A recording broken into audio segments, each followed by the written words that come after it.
Baik, Bismillahirrahmanirrahim. Assalamualaikum warahmatullahi wabarakatuh. Waalaikumsalam warahmatullahi Alhamdulillah, wabarakatuh. Alhamdulillah, wassalatu wassalamu ala Waalaikumsalam. Rasulillah wa ala alihi wa ashabihi wa mawala thumma amma ba'd. Alhamdulillah, sahabat yang dimuliakan Allah, senang sekali pada malam Jumat ini, insyaallah malam yang mulia. Dan alhamdulillah kita dikumpulkan dengan sahabat-sahabat mulia dan juga berunda kita, ada Ustadz Boni atau biasa yang kita sapa dengan Kang Boni, Masya Allah, inspirator pemuda untuk kebaikan bangsa ini, hijrah ya, luar biasa. Ada juga di tengah-tengah kita ada Ustadz Sahal, Hafizullah, yang sudah melalang buana dakwahnya kemana-mana, masuk TV, keluar TV, sampai buka channel YouTube ya. Masya Allah, luar biasa. Pada malam hari ini Allah berikan kesempatan kepada kita semua untuk mampu duduk di majelis ilmu, meskipun saat ini mungkin kita tidak bersama-sama dalam satu majelis ilmu, tetapi ini sebuah kemuliaan dan keutamaan yang Allah berikan kepada kita. Saya teringat ketika Rasulullah SAW memegang tangan sahabat dan mengatakan,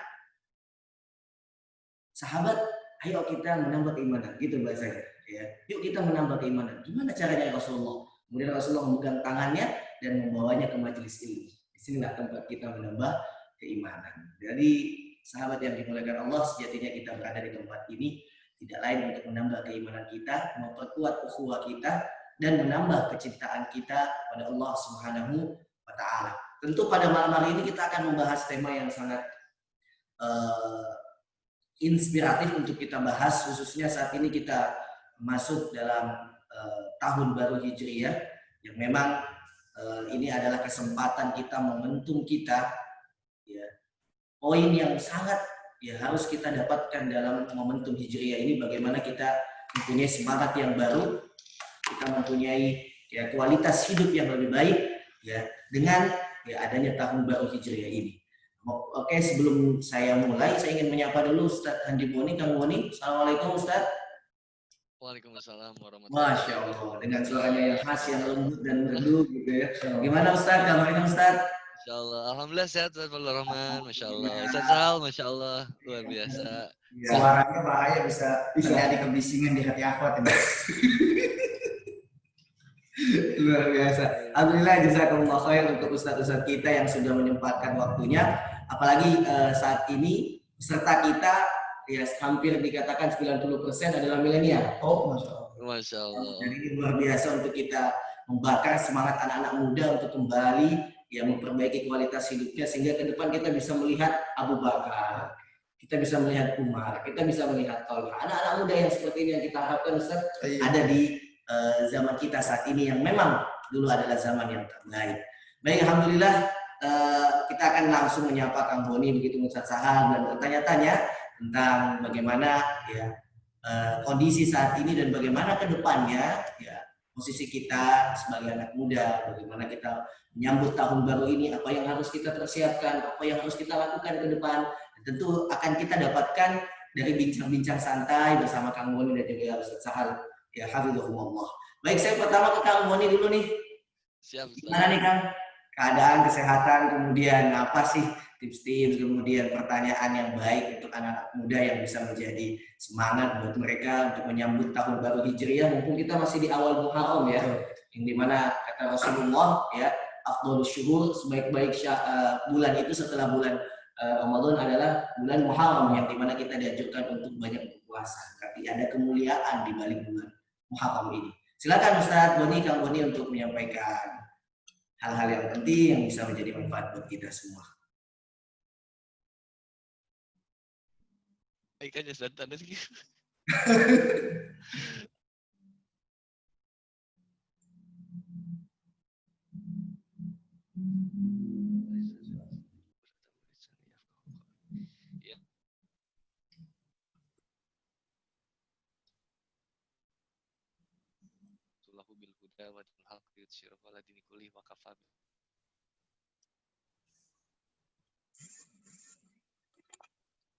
Suara dari sananya deh. Mudah-mudahan kita semua senantiasa diberikan nikmat hidup, nikmat sehat.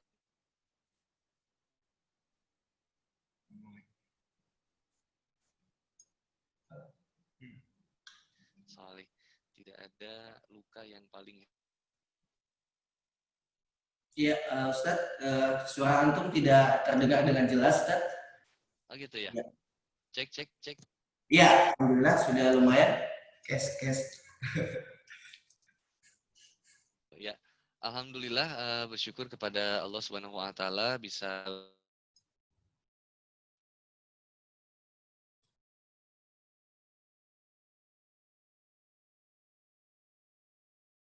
kecuali bertemu dengan orang-orang yang senantiasa bertakwa. Ya, sinyalnya nggak hilang. Iya.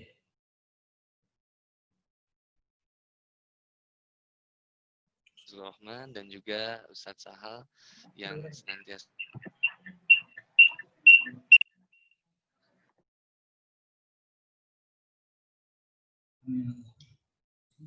berikan nasihat untuk kita senantiasa istiqomah di jalan Allah Subhanahu wa taala.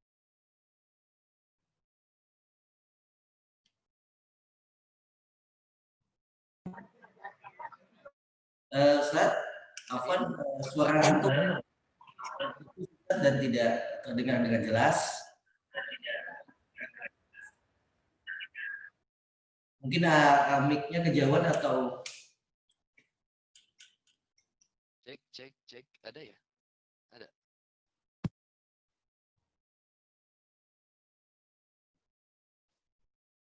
Saya Ustaz, silakan Ustaz dilanjut.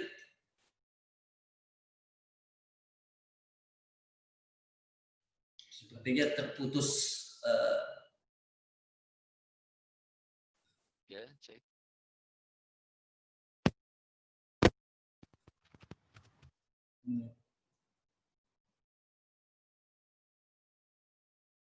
Oke, sambil menunggu Kang Boni memperbaiki kondisi mikrofonnya, saya Ustaz Sahal, Ustaz. Tema kita tahun baru semangat baru. Apa yang ada di benak antum ini, Ustaz? Yang melihat semangat euforia kita untuk beragama, berislam saat ini cukup kuat sekali, cukup luar biasa. Ukhuwah kita saat ini memang sedang kuat-kuatnya. Apa yang ada dalam benak antum, Ustaz? Bismillah. Assalamualaikum warahmatullahi wabarakatuh. Subhanaka la ilma lana illa ma 'allamtana innaka antal alimul hakim. Rabbi zidni ilma. Burunda Syekh Fazlur Rahman yang senantiasa dimuliakan Allah Subhanahu wa taala. Amin. Yang saya selalu terus enggak bosan-bosan mengambil keberkahan ilmu dari beliau. Ustaz Hani Boni yang ada di Bandung, Jawa Barat, yang semoga senantiasa Allah memberikan perlindungan terbaik, dan sahabat-sahabat yang dimuliakan Allah Subhanahu wa taala. Yang saya dapat kabar dari Ustaz Fazlur Rahman ini kebanyakan anak-anak milenial. Iya. Bicara Muharram, bicara tahun baru, semangat baru, kita nggak boleh luput akan Muharram ini adalah bulan hijrah. Ya, sehingga saya teringat bagaimana hijrah ini ada dua makna. Pertama hijrah tempat, yang kedua hijrah maknawiyah. Hijrah tempat sebagaimana yang Rasulullah SAW pernah contohkan kepada kita semua, yaitu hijrah dari Makkah menuju Madinah. Dimana kalau kita ada di satu tempat, kemudian kita sering mendapatkan perlakuan buruk, tidak bisa memberikan gebrakan-gebrakan kepada orang-orang di sekitar, atau kita nggak bisa mencerminkan, mewarnai yang ada di sekitar kita, maka patut untuk melakukan hijrah tempat. Ya kita, misalkan saya tinggal di Ciganjur, tapi lingkungan Ciganjur kita udah ajak dakwah, kita udah berikan nasihat-nasihat baik terus berulang, tapi kita nggak ada perubahan sedikit pun kepada mereka. Nah, ini adalah sebuah cara agar kita bisa hijrah tempat. Yang kedua hijrah maknawiyah, yakni di sini kita diajak yang tadinya mungkin teman-teman ada yang dikatakan haram jadah, dan ketika hijrah harus di atas sejadah. Buat ikhwan yang mungkin dulu sebelum hijrah ketika ketemu akhwat dia sering memberikan coklat, tapi ketika hijrah ketemu akhwat harus kasih seperangkat alat sholat. Masya Allah. Benar hijrah. Iya. Maknawiyah. Minal zulumati ilan nur, dari kegelapan sampai terang benderang. Jadi ada perubahan sikap. Ada perubahan sikap. Yang tadinya hobinya ngasih mawar, berubah. Jadi kasih mahar. Kasih mahar. Ini yogi jangan Mawar menjadi mahar. betul. Dan ini bentuk dengan seorang lelaki di depan wanita. Betul sekali. Jadi hijrah maknawiyah ini harus kita tanamkan di dalam diri kita, harus kita perkuat kembali bahwasanya kita harus punya sikap. Ini loh seorang yang beriman kepada Allah Subhanahu wa taala. Kayak gitu.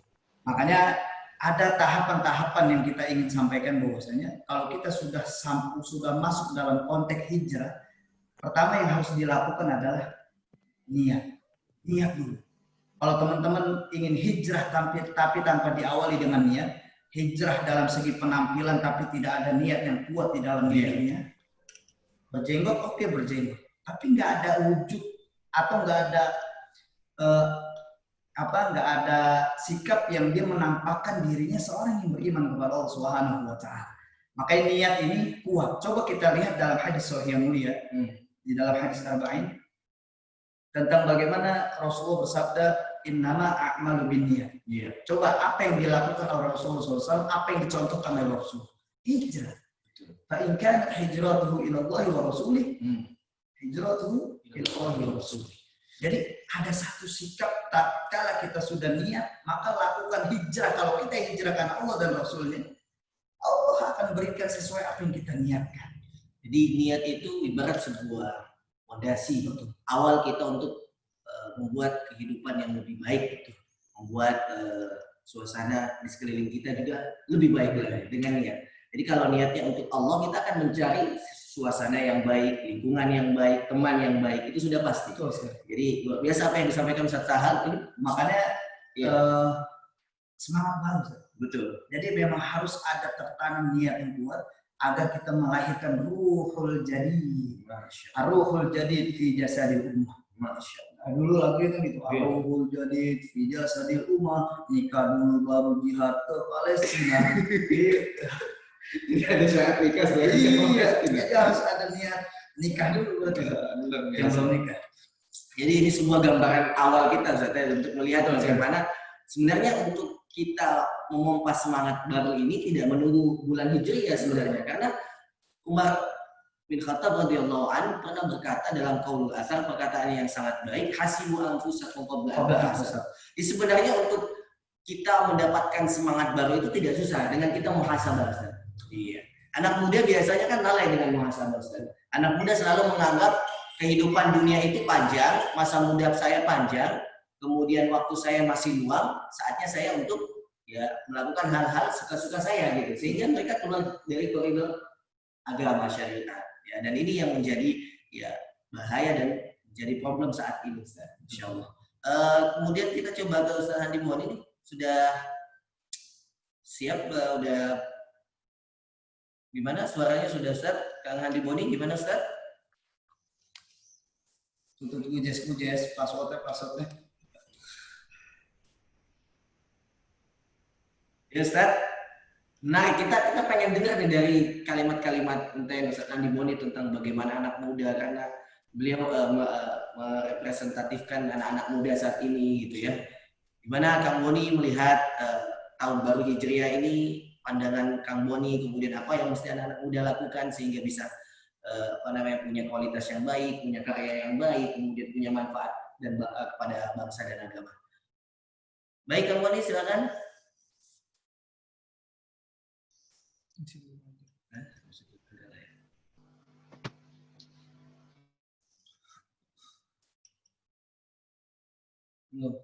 Belum ya. Seperti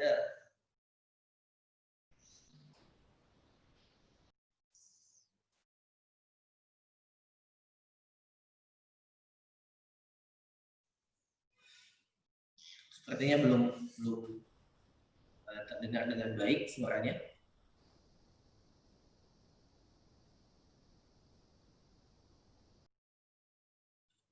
Ya Ustaz? Ya. Alhamdulillah. Ya. Baik. Masih belum Ustaz?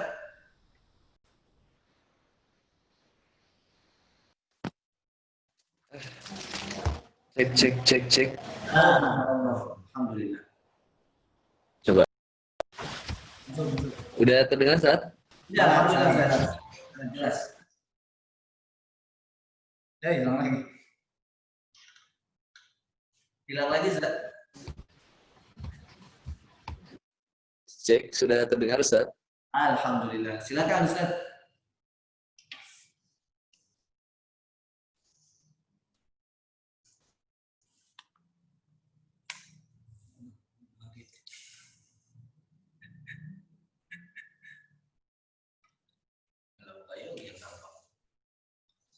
Ya Ustaz. Sudah terdengar Ustaz?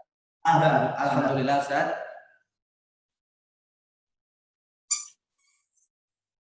Sip, sip. Coba ya Ustaz ya.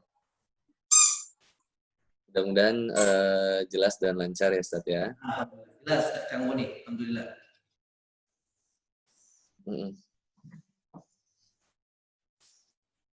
Ya, bismillahirrahmanirrahim. Assalamualaikum warahmatullahi wabarakatuh. Alhamdulillah wa syukurillah, bersyukur kepada Allah Subhanahu wa taala yang senantiasa memberikan beraneka ragam kenikmatan kepada kita semua, nikmat hidup, nikmat sehat dan juga nikmat iman dan Islam. Bersyukur kepada Allah Subhanahu wa taala bisa bersilaturahmi dengan gurunda-gurunda kita tercinta semua, Ustaz Fazlur Rahman dan juga Ustaz Sahal. Mudah-mudahan senantiasa diberikan kesehatan oleh Allah Subhanahu wa taala dan mudah-mudahan kita berjumpa untuk saling memberikan nasihat secara langsung, mudah-mudahan terutama saya yang sangat membutuhkan bimbingan ilmu dan dari kedua Ustadz idola. Terima kasih kepada Markas Hijrah Indonesia yang sudah memfasilitasi kajian pada malam hari ini. Salam sayang dan salam cinta disampaikan buat para milenial yang hadir pada malam hari ini. Pada Ikhwan dan Akhwat yang sudah tergabung. Mudah-mudahan kita semua senantiasa diberikan hidayah oleh Allah Subhanahu wa taala. Kita diberikan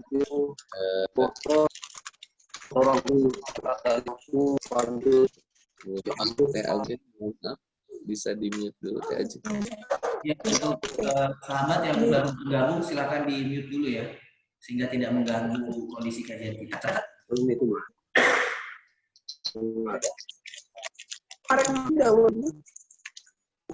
Hostnya bisa bantu untuk mengkondisikan. Ya. Buat akhwat ikhwan semua, ikhwan dan akhwat semua yang sudah tergabung, mudah-mudahan nanti bisa diberikan keistiqomahan oleh Allah Subhanahu wa taala untuk kemudian kita memperjalankan jalan takwa.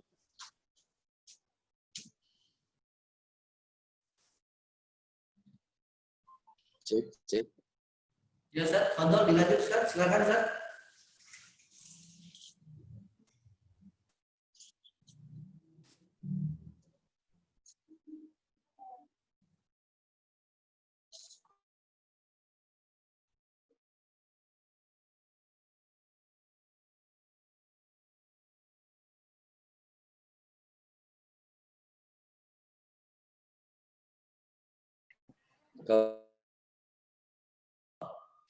Gimana maksudnya? Ya Ustaz, silakan Ustaz, dilanjut. Afwan.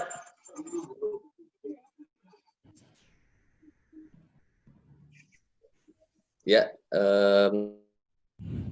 maksimal ya, karena memang banyak ujian ya di kajian online itu. Jadi kita harus sama-sama bisa sabar, insya Allah. Mudah-mudahan kita bisa mengambil hikmah ya, insya Allah.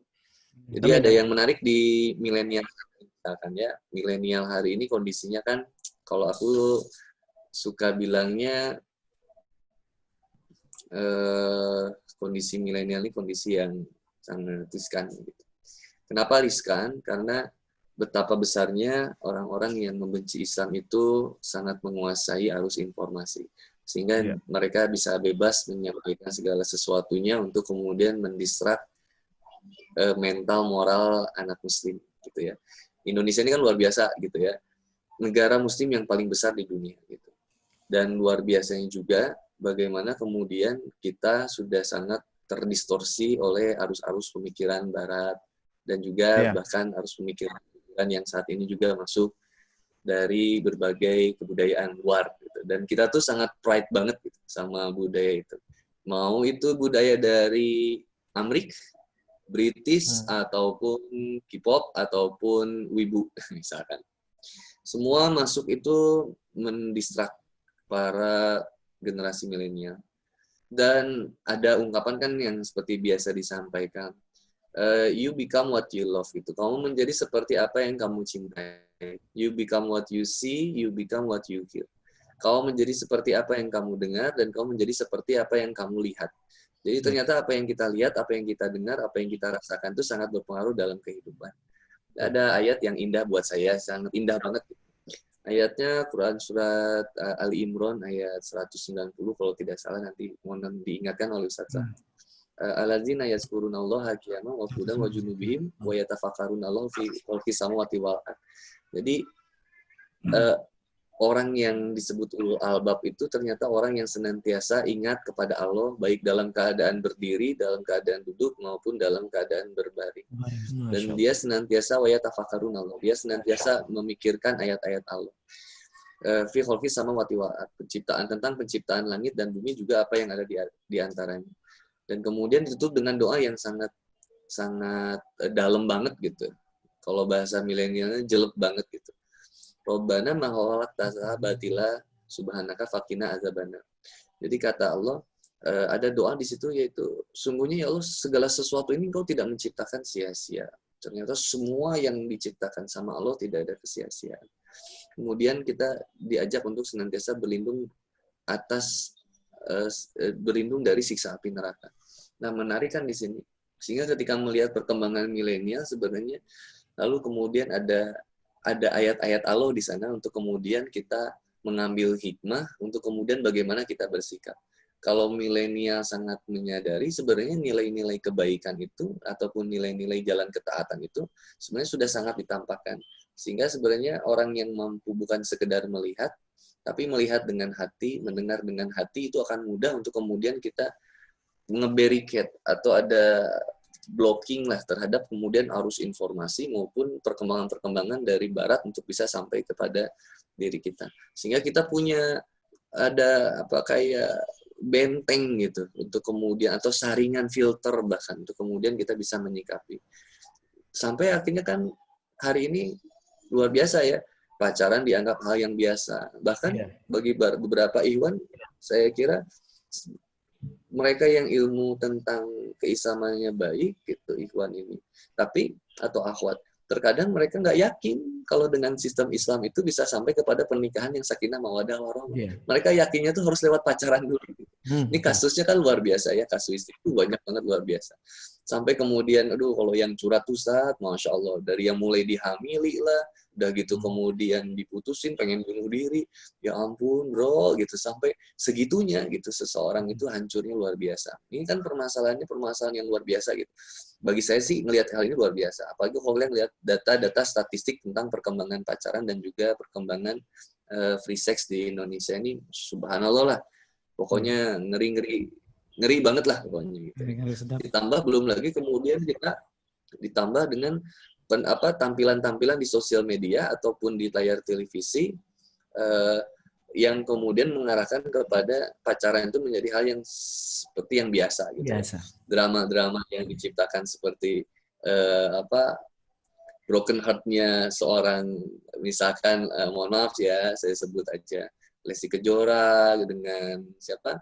Rizky Bilar gitu, kemudian diangkat-angkat, belum lagi kemudian kasus yang lain, belum lagi ada film Di Balik Jendela Sekolah, belum lagi kemudian keadilan sosial hanya bagi yang good looking gitu ya, ketika Zahra kemudian melakukan pelecehan seksual dianggap biasa misalkan, tapi KKI makan petolan aja disebut pasti itu makanan apa sih gitu, wow, dihinanya luar biasa gitu, kayaknya kok keadilannya hanya bagi yang good looking gitu. Nah, sebenarnya balikin lagi akhirnya gimana nih kalau menyikapi sekarang tahun baru Islam. Karena saya bilang, orang tahun baru Islam di anak muda nih biasa-biasa aja juga sih anggapnya. Karena bagi mereka tuh lebih hebat tahun baru Masehi gitu. Mereka nggak pride gitu. Nggak I'm Muslim and I'm proud gitu. Sama Islam tuh nggak ada kebanggaan. Nah, ini kan masalah yang luar biasa. Sehingga akhirnya, ayo dong brother gitu, pada ikhwan dan akhwat di sini, brother dan sister filah yang ada di sini. Sebenarnya dakwah yang paling asik itu memang dakwah kepada anak muda. Cuman ternyata ya ini beratnya luar biasa dan nggak bisa Kang Boni sendirian atau Ustadz Salah sendirian atau Ustadz Fajrul Rahman sendirian. Tetap perlu peran dari teman-teman semua. Sehingga akhirnya di tahun baru Islam ini kayak kita yuk bareng-bareng yuk kita saling support, saling melengkapi untuk kemudian membuat generasi kita ini lebih hebat lagi. Karena ibarat kasarnya kenapa ya terkadang kita fokus kalau misalkan kita lahir dari Islam gitu ya, ternyata dari lahirnya Islam, ternyata kita baru nemuin kayak misalkan aku ya, aku tuh kan baru misalkan menemukan benar-benar hidayah meskipun lahir dari Islam ya usia 25 tahun. Ternyata selama itu kan kemana aja gitu selama 25 tahun. Baru usia 25 tahun baru menemukan bagaimana kemudian kebaikan kasih sayang Allah. Sehingga selama itu kan mungkin kita sama mungkin anak muda yang ada di sini. Kita terlalu fokus kepada perintah, tidak fokus kepada siapa yang memerintahkan. Fokusnya kepada perintah sholat misalnya. Tapi tidak fokus kepada siapa yang memerintahkan sholat. Sehingga kadang sholatnya dilakukan, tapi perintah-perintah Allah yang lainnya kemudian kita langgar. Sehingga kemudian ketauhidan kita ini benar lemah luar biasa anak muda nih kita kan berarti. Ini gimana caranya supaya kita bisa menguatkan ketauhidan ini? Memang kata Allah Subhanahu wa taala dalam Al-Qur'an, "Fa'lam annahu la ilaha illallah." Maka ilmulah, maka ketahuilah tentang la ilaha illallah dan ketauhidan. Ya salah satunya dengan senantiasa wa yatafakkaruna Allah, mentafakuri ayat-ayat Allah baik yang terlihat maupun yang kemudian kita bisa kita baca ataupun bisa kita lihat yang ada di sekitar kita. Kayak fenomena K-pop, fenomena kemudian wibu misalkan atau fenomena-fenomena lainnya. Bayangin betapa besarnya kecintaan seseorang terhadap itu. Sampai ketika dibully juga luar biasa gitu. Itu kan berarti sudah berlebihan gitu. Sudah sangat keluar dari batasnya. Kayak kalau ke orang terlalu cinta sama misalkan gitu ya, mohon maaf, terlalu cinta sama Barcelona gitu. Dan dengar Messi pindah tuh mereka jadi stres gitu ya. Makan nggak enak, tidur tidak nyenyak, itu sampai minum. Kalah lagi ya. Kalah 8-2 lagi kan, udah gitu mau dibeli sama Manchester City. Itu jadi stres sendiri mereka. Nah, Habis itu mereka pindahnya tinggalnya di Cileunci. Iya, mudah-mudahan pindahnya ke Liverpool lah ya. Nah, Amin. ya kebayang kadang yang mereka yang ngefans mungkin tinggalnya mereka di Cileunci, ya ada yang tinggal di cintanya Spanyol kan. Yang lebih ngeri lagi, yang fans sama Barca, yang fans sama Real Madrid berantem, Ustaz. Padahal sama tinggalnya di daerah Padahal tetanggaan di satu. Nah, kayak juga berlebihan kecintaan kepada klub-klub di nasional, misal kecintaan berlebihan kepada Persib bisa sampai menghilangkan nyawa Persija ataupun sebaliknya. Berlebihan kecintaan kepada Persija bisa menghilangkan nyawa teman-teman di Persib. Ini kan mau sampai kapan generasi muda? Oh, ada kemarin lagi kasus baru masuk sekolah, udah tawuran. Emang motivasi anak sekolah ini sekarang udah kagak mau sekolah sebenarnya. Offline aja kita nggak mau sekolah, apalagi online. Ini ngeri banget makanya. Tawurannya online apa offline aja kita udah mau. Tawurannya offline dan online lagi. Online. Di online mereka saling menebar bacot gitu ya. Di offline juga mereka saling melempar batu sampai kemudian parang segala macam. Mana ada yang sekolah kejurusan juga karena kejurusannya memang otomotif itu mereka saling lempar gear ya, ada yang lempar mesin. Karena nggak kebayang itu kalau yang tawuran itu jurusannya kecantikan, itu bisa lemparan catokan gitu ya, bisa lemparan solder. Bayang sebenarnya kalau buat aku gitu, secara sederhana sebenarnya kemarin kayak ngisi di sekolah itu aku bilang, teman-teman ngapain sekolah kata aku tuh, karena yang sebenarnya pengen sekolah itu kan orang tua kalian, bukan kalian. Enggak usah, saya pengen sekolah, jujur aja jawab. Kalau guru masuk seneng atau enggak? Enggak. Kalau guru nggak ada seneng atau enggak? Seneng tuh kan aneh. Jadi sebenarnya yang sekolah kadang orang tuanya. Karena kenapa? Anak muda tidak punya, anak muda ini kan kayak kacamata. Kalau anak muda itu pakai kacamata, saya sama Yogi kan usianya kita cuma beda beberapa tahun aja ya Sat ya. Nah kita kan anak muda kadang pakai kacamata itu kacamatanya minus Sat. Kacamata minus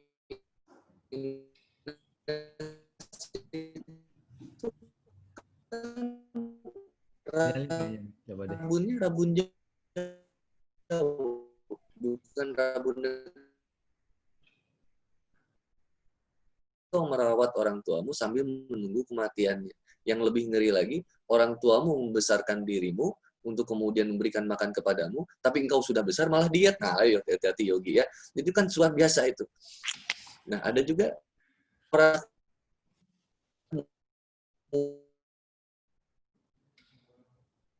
muda itu, artinya anak muda itu yang di dekatnya jelas, yang di jauhnya kurang jelas. Artinya anak muda itu terkadang lupa terhadap orientasi yang ada di depannya. Dia pikir yang penting sekarang happy-happy, nanti sekarang have fun dulu, gitu. Nanti udah tua bisa berubah, bisa hijrah.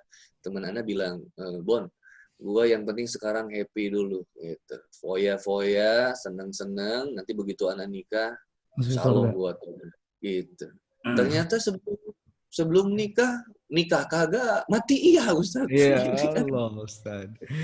Teman-teman yang dirahmati oleh Allah Subhanahu wa taala. Sebenarnya kalau kita melihat bagaimana kemudian kerusakan yang ada miris banget. Sebenarnya pilihannya akhirnya gimana diri kita untuk kemudian memperbaiki diri kita sendiri untuk kemudian kita ngajak orang lain untuk sama-sama berubah.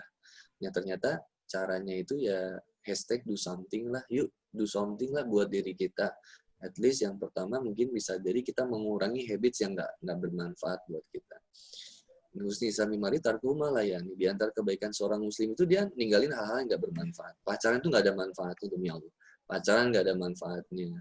Kemudian main games, yuk diatur lah main games. Jangan sampai kemudian ngilangin belajar Quran, lupa sholat dan lain-lain. Itu sampai ada teman anak yang lebay banget gitu. Main PUBG itu kan saat ada ikonik yang ceweknya ya. Jadi kalau ikonik yang cewek itu emang nggak pakai hijab. Jadi pas dia main perang itu, main PUBG, pas mau nembak yang ceweknya dia takbir, astagfirullahaladzim nggak dihijab.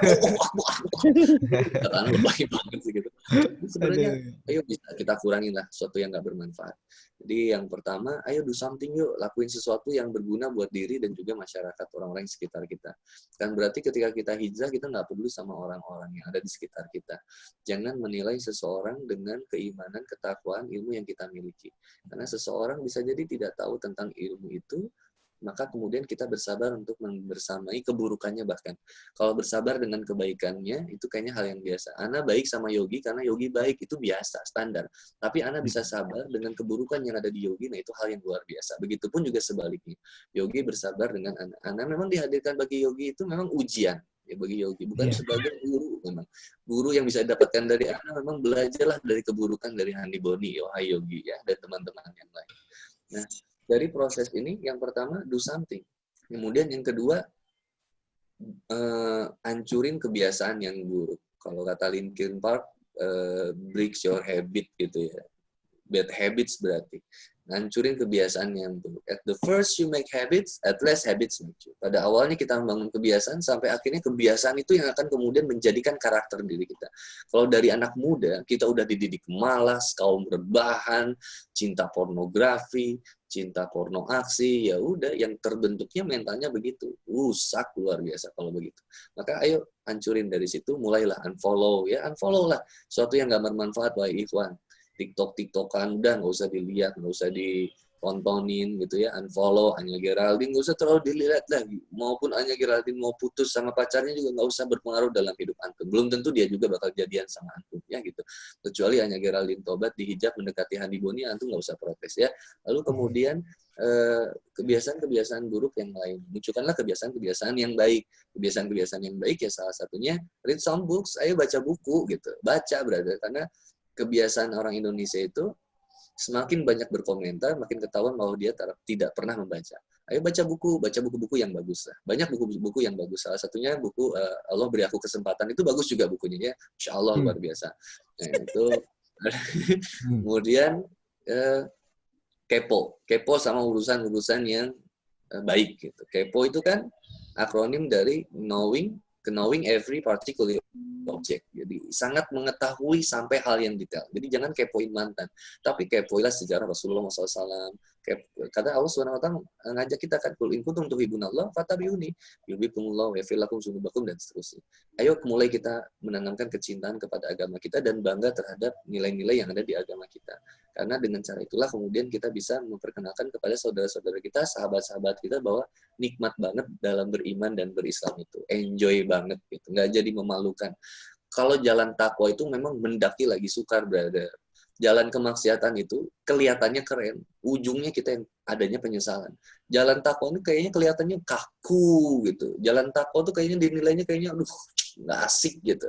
Tapi justru kalau antum ngelihat jalan takwa tuh asik banget. Kayak ikan salmon melawan arus gitu. Arus kebanyakannya begitu ya kita melawan. Yang lainnya pacaran, anak muda fokus, taat, baca Quran, fokus mempersiapkan pernikahan. Mantap. Jadi melawan arus. Di saat yang lain seneng K-pop, yang di saat yang lain seneng wibu, saat yang lain seneng sama British, kita senengnya sama peradaban sahabat Rasul gimana dulu. Wah, kita baca. Oh, jadi pride-nya tuh idolanya juga idola-idola muslim.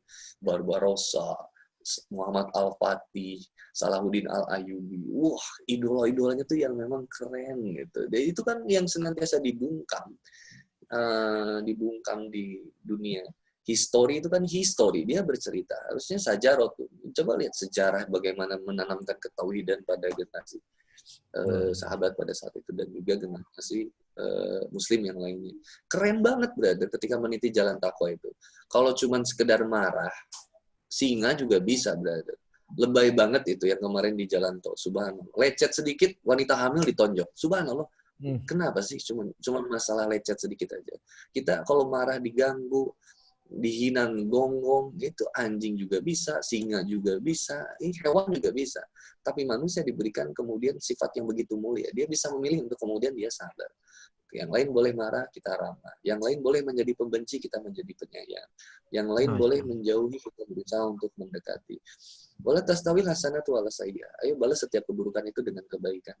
Kalau mantan kita bersikap buruk sama kita, kita doakan dia untuk senantiasa mendapatkan hidayah. Ya. Terus meminta doa kepada Allah supaya kemudian kita mendapatkan jodoh yang terbaik. Ya Allah, dekatkanlah ia kepadaku. Setidaknya dia tidak dekat kepadaku, ya Allah dekatkanlah kepadamu. Ya Allah meninggal, ya kalau gitu ya.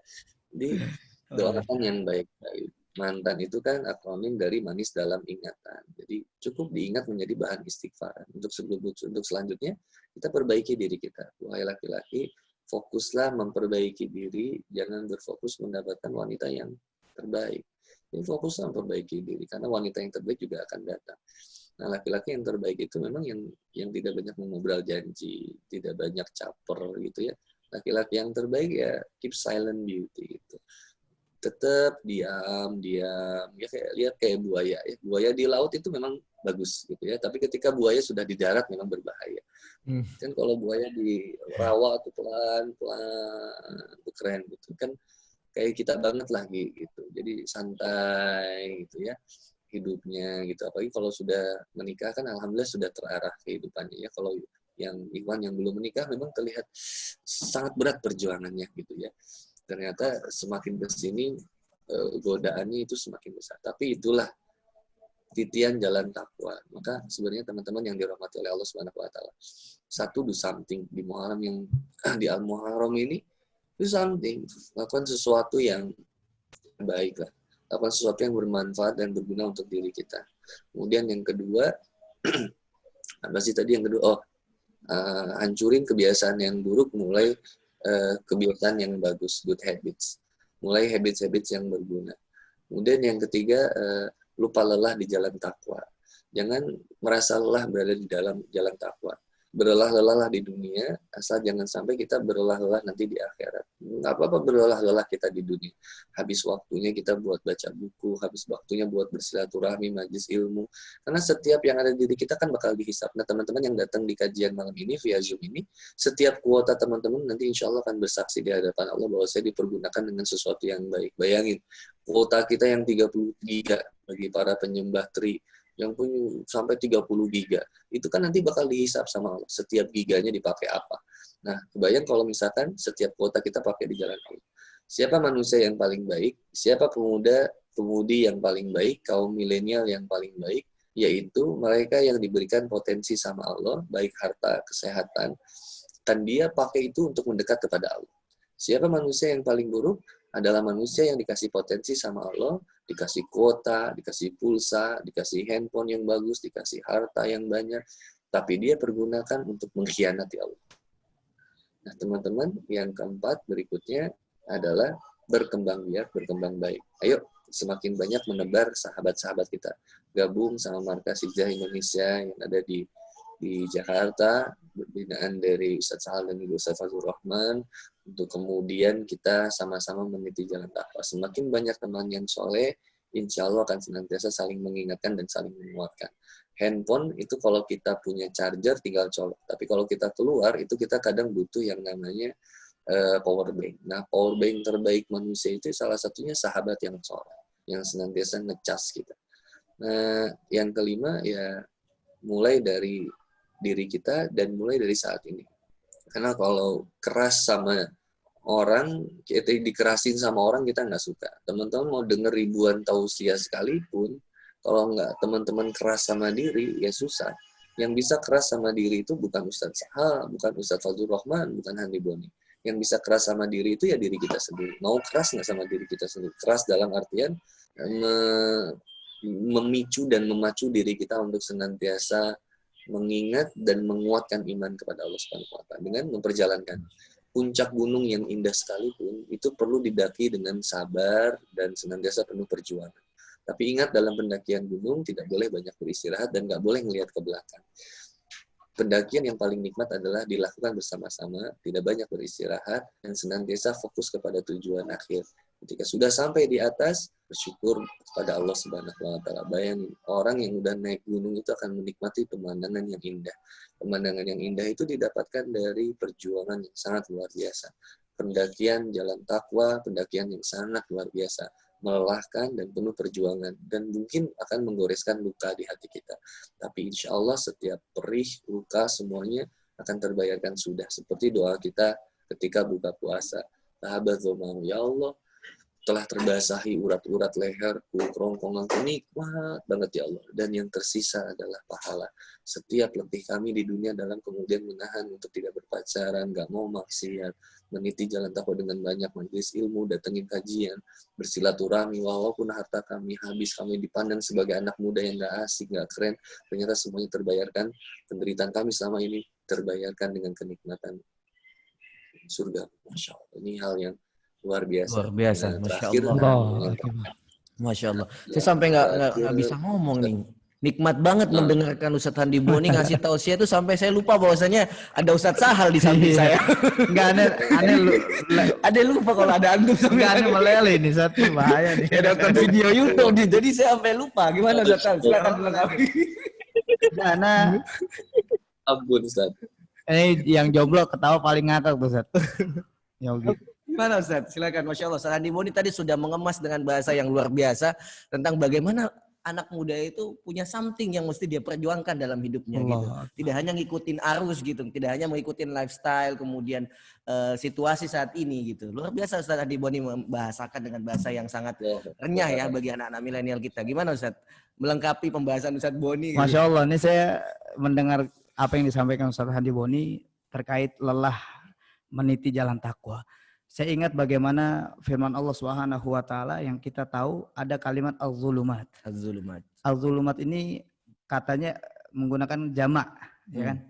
Tapi kalau kita dilihat di dalam Al-Qur'an, an-nur ini mufrad. Mufrad, betul. Sendiri. Tunggal. Tapi kalau al-zulumat Allah gunakan kata banyak, jamak. Kenapa? Ternyata yang kita tahu adalah jalan menuju jalan kegelapan ini banyak caranya. Jalan menuju kesesatan banyak caranya. Jalan menuju kesyirikan banyak caranya. Tapi hanya ada satu jalan menuju cahayanya Allah Subhanahu wa taala. Tatkala kita sudah mendapatkan hidayah dari Allah Subhanahu wa taala, yang sama-sama kita harus jaga adalah jangan lupakan berdoa kepada Allah Subhanahu wa taala. Karena lagi-lagi doa ini akan senantiasa mengikat kita di hadapan Allah. Tatkala kita mendapatkan doa terbaik yang kita sampaikan kepada Allah, kemudian kita mendapatkan keistiqomahan di dalam hijrah kita, di dalam perjalanan kita, wallahi kita akan senantiasa meniti jalan benar ini sampai terus Allah ridhoi jalan kita. Masya Allah. Makanya, saya ingat bagaimana sahabat Nabi Muhammad SAW bernama Rajal bin Unfuwah. Sahabat Nabi yang mengucapkan syahadatnya langsung di hadapan Nabi. Asyhadu an la ilaha illallah wa asyhadu anna Muhammadar Rasulullah. Sahabat Nabi yang tidak punya hafalannya sedikit. Artinya banyak hafalannya. Tapi sahabat Nabi yang dibanggakan oleh Abu Bakar As-Siddiq radhiyallahu an. Tapi yang menariknya adalah ketika Nabi Muhammad SAW meninggal dunia. Yang menjadi khalifah saat itu ada Abu Bakar As-Siddiq. Muncul Nabi palsu yang kita kenal Musailamah Al-Kadzab. Apa yang terjadi? Karena Abu Bakar As-Siddiq sosok pemimpin saat itu kemudian membanggakan Rajal bin Unfuwah. Diutus dakwahi Musailamah. Lu nggak usah lagi ngaku sebagai nabi, kepret kalau perlu gitu. Bahasa kita kepret. Kurang aja lu ngaku nabi. Tapi yang terjadi adalah Rajal bin Unfuwah, sahabat Nabi yang dia mengucapkan syahadatnya langsung di hadapan Nabi. Sahabat Nabi yang dia tidak punya hafalan sedikit. Sahabat Nabi yang dibanggakan oleh para sahabat, tatkala bertemu dengan Musailam Al-Kadzab, dia yang terjadi adalah dia lebih mengatakan sodakta, benar Anda ini adalah Nabi setelah Nabi Muhammad SAW. Makanya penting bagi kita adalah tatkala Allah senantiasa memberikan hidayah, tatkala senantiasa menguatkan kita berada di jalan kebenaran, maka jangan lupakan berdoa kepada Allah Subhanahu wa taala. Saya sedikit cerita boleh, Ustaz? Iya, silakan, Ustaz. Saya ada pengalaman tahun 2016 saya diundang ceramah di Papua. Ini Papua ini sebenarnya orang-orang Papua kalau dia nikah sama orang Jakarta dia bisa LGBT. Kenapa? Karena laki gelap bini terang. Orang Bandung juga bisa, laki gelap bini terang, itu LGBT. Pada saat saya diundang di sana, singkat cerita, sampai di jam 12 siang acara ceramahnya jam 4. Ya, acara kajian jam 4, tapi panitia tanya saya gini, Ustaz mau istirahat di hotel karena kita udah siapkan hotel karena masih ada waktu 4 jam. Atau Ustaz mau jalan-jalan di sekitar sini, Ustaz, ini pemandangan indah. Saat itu wallahi di benak saya bukan melihat pemandangan, tapi karena dari dulu saya hobi memanah, saya pengen cari panahan Papua seperti apa. Akhirnya singkat cerita, saya diantar sama panitia mendatangi tempat panahan dengan perjalanan yang begitu jauh. Sampai di lokasi ada memang 5 orang yang ketemu saya muntah. Mungkin saya baru dari pesawat belum ganti baju kan, mungkin aromanya nggak semerbak, baunya luar biasa. Mungkin dia langsung. Nggak, jamaah kita ini banyak yang nggak tahu. Ustaz Sahal ini peruqyah. Jadi beliau ini peruqyah. Beliau sudah lama meruqyah dan pernah juga di Trans 7 ya. Tahun berapa Ustaz antum di Trans 7? 2013 sampai 2017. 2013 sampai 2017 dan beliau sudah banyak berkecimpung dalam dunia ruqyah dan alhamdulillah sudah banyak pasiennya ya. Pasien dari berbagai macam penyakit ya. Jadi memang beliau punya keahlian di situ, alhamdulillah yang Allah titipkan kepada beliau. Lanjut Ustaz. Oke, ketemu 5 orang dia muntah di depan saya nggak pedulikan karena tujuan saya panahan Papua. Nah, singkat cerita, ketika saya sudah pegang panahan Papua, ini yang menjadi sangat luar biasa yang tadi saya simak dari Ustaz Handi Boni, bagaimana tauhid kita kepada Allah Subhanahu wa taala. Akhirnya ketika saya datang, saya sudah pegang panahan, kita jalan sama panitia 3 orang. Yang terjadi adalah saya dijegat, saya di stop sama seorang yang yang tinggi besar, berkulit hitam lebam. Dia langsung megang dada saya, dia dorong saya. Kalau bahasa Jakartanya, lu ngapain ke daerah gua? Ini tempat gua, ini wilayah gua, ini kekuasaan gua, lu nyari mati di sini. Saya nggak tahu, ternyata dia ini adalah kepala suku di Papua saat itu. Wilayahnya saya lupa, di daerah pedalaman. Ketika saya didorong, saya asli Betawi, Jakarta. Kalau kata orang Betawi, kalau ketemu yang begini haram mundur sejengkal ke belakang. Akhirnya ketika saya didorong, ternyata kepala suku dengan ucapan itu memanggil semua orang-orang yang ada di sekitar. Ada yang pegang tombak, ada yang pegang parang, ada yang pegang panahan. Semua senjata udah dipegang. Kita udah siap mati tuh. Dan 3 orang panitia bilang, Ustaz kita harus balik. Karena nih kita akan mati, dia udah ngepung kita. Saya bilang gini, denger ya, walaupun ratusan pedang di tangan orang itu, dan di ratusan pedang itu nggak ada nama kita nggak akan mati di tangan mereka. Udah diem aja. Ini urusan gua. Biarin gue yang ngurusin. Saya berhadapan sama mereka. Ketika saya berhadapan sama kepala suku ini, kemudian saya mantapkan tauhid kita kepada Allah Subhanahu wa taala. Saya tunjuk kepala suku ini di bagian perutnya. Sambil saya bacakan surah Al-Ikhlas. Qul huwallahu ahad, Allahus samad, lam yalid walam yulad walam yakul lahu kufuwan ahad. Apa yang terjadi? Ketika saya tunjuk manusia ini, Allahu Akbar, kemudian kepala suku ini muntah darah. Wow, dia muntah darah luar biasa.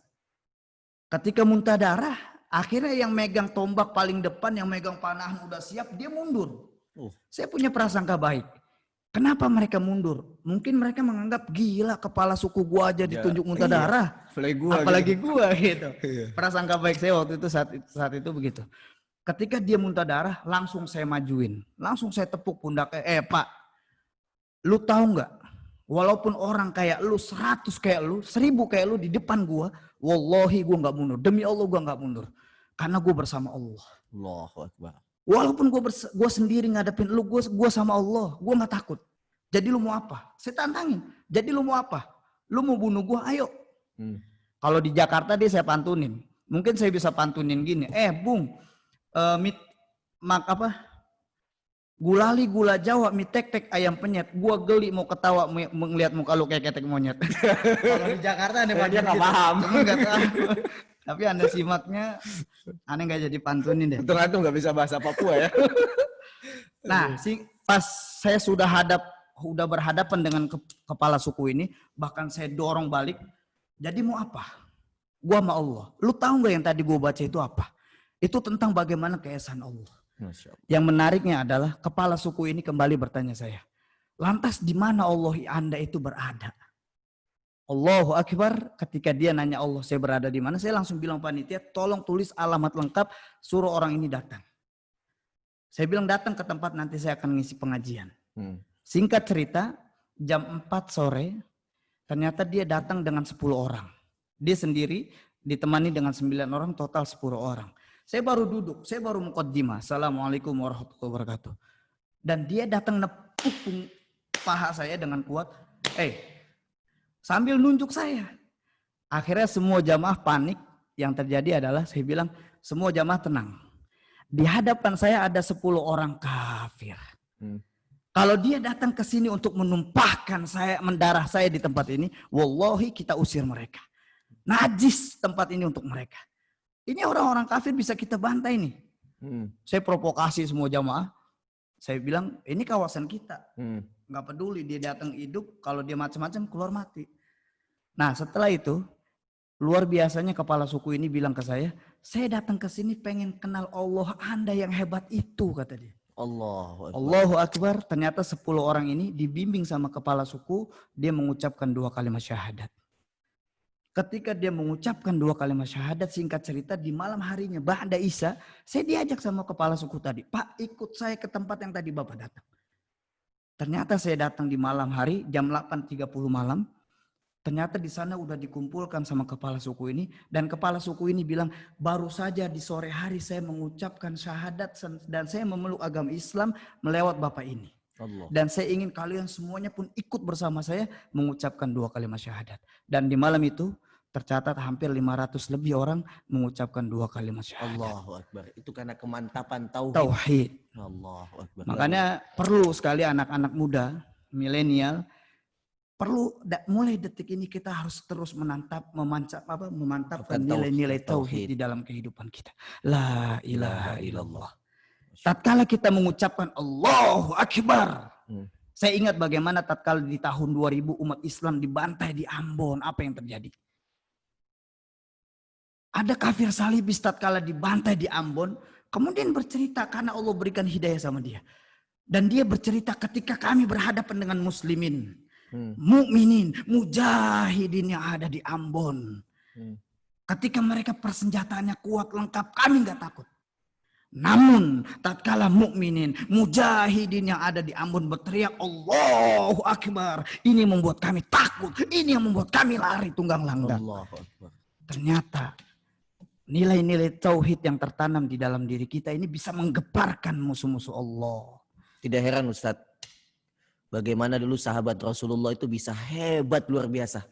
Dalam jumlah yang sedikit bisa membawa kejayaan Islam. Allah. Kita lihat, kita bisa, ini luar biasa kisah antum dan apa yang disampaikan Ustadz Handi Boni tentang bagaimana pemuda itu harus punya position.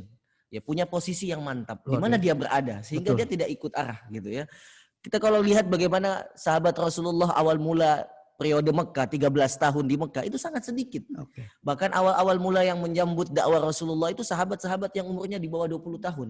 Salah satunya adalah sahabat yang memfasilitasi Rasulullah SAW untuk dakwah. Al-Arqam bin Abil Arqam. Umurnya 13 tahun memfasilitasi rumahnya untuk dipakai Rasulullah dalam dakwahnya. Dan ini kita lihat tadi kisah antum ini menarik, saya lihat bahwasanya ada korelasi yang kuat antara tauhid dan muda. Gitu ya. Jadi kalau anak muda punya tauhid yang kuat, maka dia bisa melakukan apapun yang tidak bisa dilakukan oleh orang tua. Masya Allah. Ya. Mumpung masih muda, teman-teman semua, kalau bisa anti mainstream kita. Orang-orang pacaran kita jangan. Gitu ya Ustaz Fahandi Boni ya. Ini Yogi disuruh nikah aja Ustaz. Kelamaan tuh katanya. Allahu Akbar. Jadi teman-teman yang dimuliakan Allah, saya ingin menambahkan apa yang disampaikan oleh Ustaz Handi Boni dan Ustaz Sahal tentang bagaimana kita kuatkan kondisi tauhid kita, yang dimana inilah yang dulu dibangun oleh Rasulullah SAW 13 tahun lamanya di Mekah. Kita lihat Ustaz, 13 tahun lamanya Rasulullah di Mekah itu tidak ada peperangan. Iya. Rasulullah tadi sabar aja dakwahnya.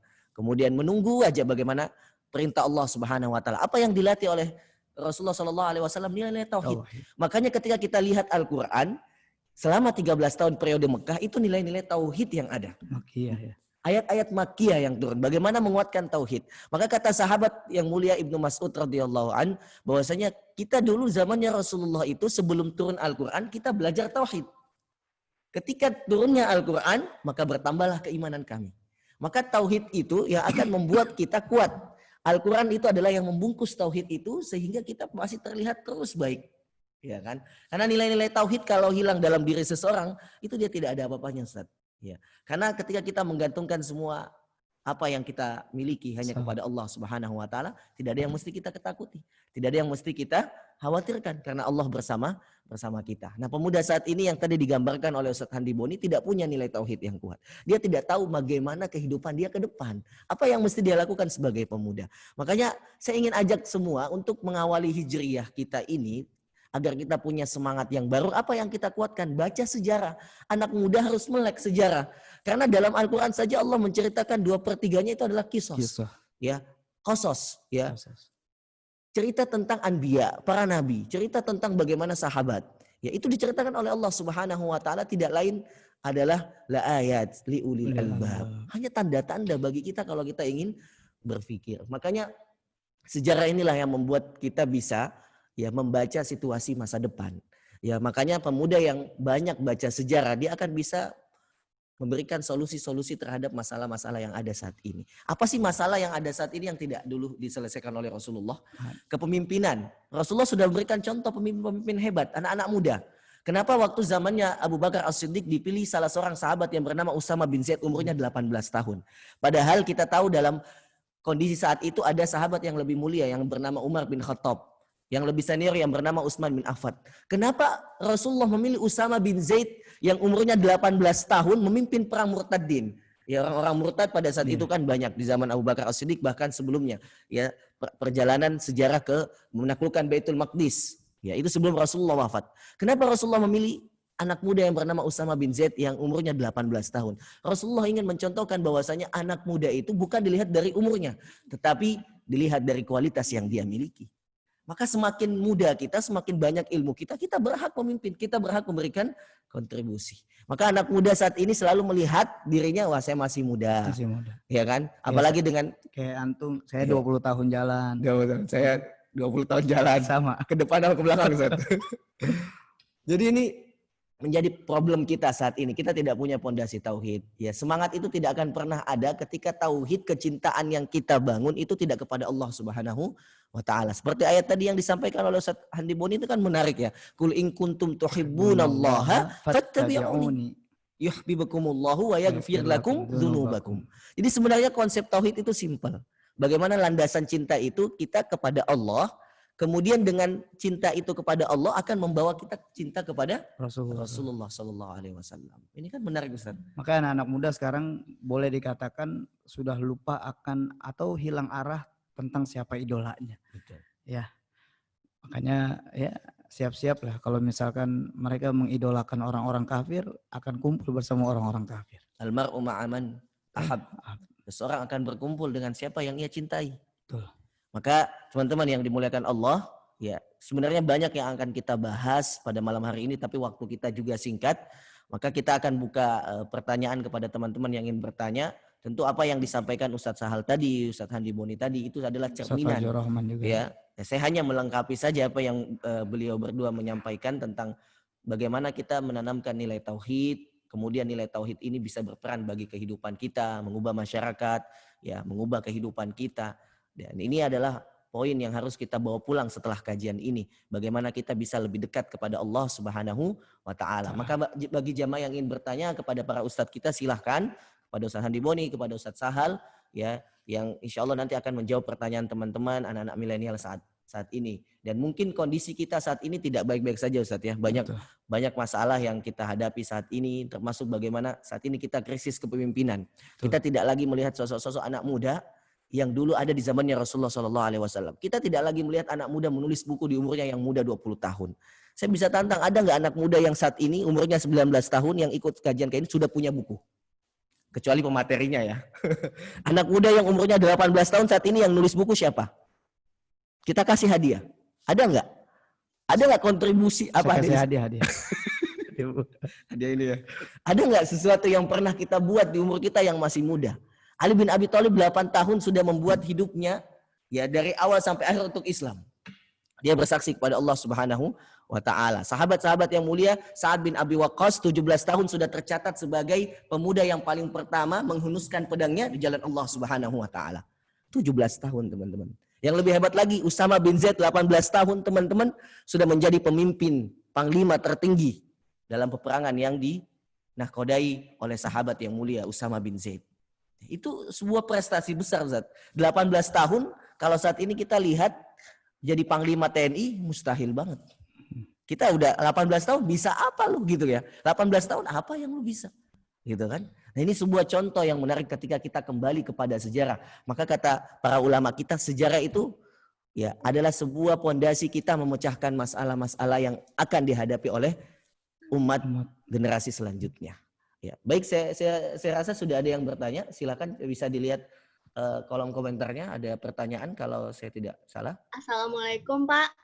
Ya, waalaikumsalam. Masuk, silakan duduk langsung cuci piring dulu Ibu. Assalamualaikum Ustadz, saya ingin bertanya. Perkenalkan namanya dulu Ibu, siapa, dari mana, umurnya berapa? Passwordnya. Saya Farihah Nurhayati, umur 18 tahun dari Jakarta. Iya. Saya pengen bertanya Pak, saya kan habis hari ini nih barusan banget saya habis ujian mandiri UIN Maliki Malang ya Pak Ustadz. Terus saya tuh diwawancara ada jawaban saya yang salah Pak Ustadz. Nah, saya tuh kepikiran terus Pak Ustadz, terus takut Apa banget. itu Ibu? Apa yang salah dari jawaban Ibu? Saya kan ngambil manajemen pendidikan Islam. Harusnya saya mau jadi staf administrasi, tapi saya gugup, terus saya jawabnya jadi guru. Terus saya takut banget kalau misalnya saya nggak lolos Ustadz, gimana ya? Ini jurusannya aja. Iya, gimana Ustadz Hal? Kayak Ustadz Hal ini lebih ahli dari jurusan. Enggak, jurusannya aja manajemen. Manajemen ini kan kemana-mana jalan cuma dianggap teman. Pendidikan perasaan diam-diam yang mematikan. Berarti ini udah dari awal aja udah galau. Iya, dari awal aja udah galau.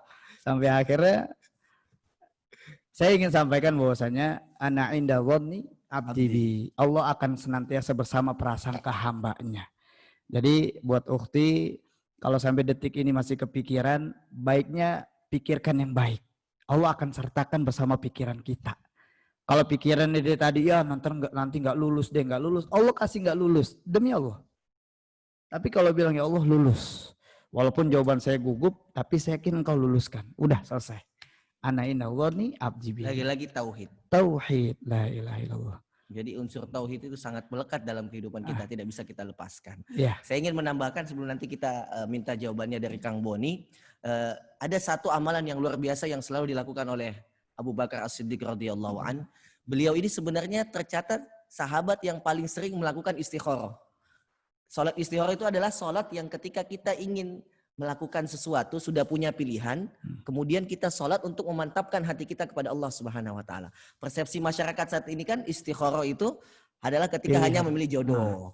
Jadi ketika ada dua pilihan, kita sholat istikharah, mana nih condongnya? Tidak. Sholat istikharah itu adalah sholat pemantapan, menguatkan. Ya dalam hadis Rasulullah katakan jika ada dua perkara yang engkau bimbang, ya maka sholatlah 2 rakaat. Kemudian mintalah kepada Allah Subhanahu wa ta'ala. Bagaimana ketika kita ingin mengetahui hasil dari sholat itu, lihat bagaimana hati ini dicondongkan oleh Allah Subhanahu wa ta'ala. Ketika kita menjalani proses ya satu tujuan yang kita inginkan, kemudian Allah mudahkan langkah-langkahnya, Allah mudahkan kita untuk melakukan segala hal, maka Allah sudah meridhoi apa yang kita lakukan. Tetapi kalau kita condong ke satu hal tapi kok susah, kadang-kadang hati kita kok gelisah, pembawaannya nggak enak, pembawaannya nggak senang. Nah itu berarti Allah tidak setuju. Maka nasihat saya, setiap apapun yang ingin kita lakukan, itu sholatlah istikharah kepada Allah Subhanahu wa ta'ala. Boleh jadi kita ini selalu anania, Ustadz. Anania itu egois. Kita nggak melihat kita ini adalah makhluk, ada khalik, ada yang sang pencipta. Kadang-kadang kita merasa kita paling hebat, kita paling kuat, kita paling mampu mengatasi segala masalah. Ternyata kita nggak mampu juga. Nah kalau kita bisa melalui hal-hal yang kita hadapi dengan menggantungkan kepada Allah, sholat dulu. Ya sebelum ujian kita minta kepada Allah, berikan kekuatan, berikan kemudahan dalam menjawab soal. Itu kan nanti ketika kita di hadapan ya manusia yang menguji kita, kita akan tenang. Dan apa yang akan kita sampaikan itu akan lebih mudah dan tidak ada gugup. Dan kalaupun kita tidak keterima, kita akan selalu ridho kepada takdir Allah Subhanahu wa ta'ala bahwa ini adalah yang terbaik yang Allah berikan kepada kita. Nah itu mungkin jawaban dari saya untuk melengkapi apa yang disampaikan tadi Ustaz Sahal. Silakan Kang Boni. Ustaz, fadhal Ustaz. Ada pertanyaan lagi nggak? Oh ya. Iya, Ustaz. Iya. Ya, Kang Boni silakan mau menanggapi dulu pertanyaan yang tadi. Oh, yang tadi ya. Allah itu kan lebih ngerti tentang kita lah. Lebih tahu apa yang terbaik buat kita. Jadi ya sebenarnya nikmatin aja gimana Allah aja. Baik-baiknya gimana Allah. Jadi berhusnuzon sama Allah. Mintanya ya Allah di mana yang saya bisa senantiasa beribadah maksimal kepadamu. Jadi kalau terimanya di situ bisa makin maksimal ibadah sama Allah ya terima. Jadi selalu menikmati skenario Allah kan asik gitu. Jadi kadang orientasi orang kuliah itu kan Ustadz IPK ya. Apalagi nanti ya begitu udah kuliah.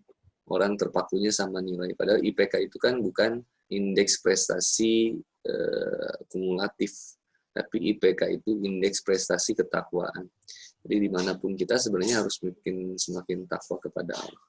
Kalau di situ bisa kita makin takwa sama Allah ya semoga dikasih itu. Kalau nggak di situ di mana aja ya pokoknya makin takwa aja. Atau misalkan jadinya nggak kuliah jadinya nikah ya kan enak juga ya Ustaz. Siapin biodata berarti Ustaz. Iya. Itu aja lah mungkin cukup dari Ustaz Sahal tadi, Masya Allah. Iya. Ada pertanyaan kedua. Terima kasih Pak Ustadz. Iya, sama-sama.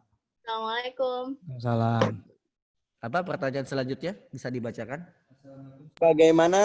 Assalamualaikum Ustadz.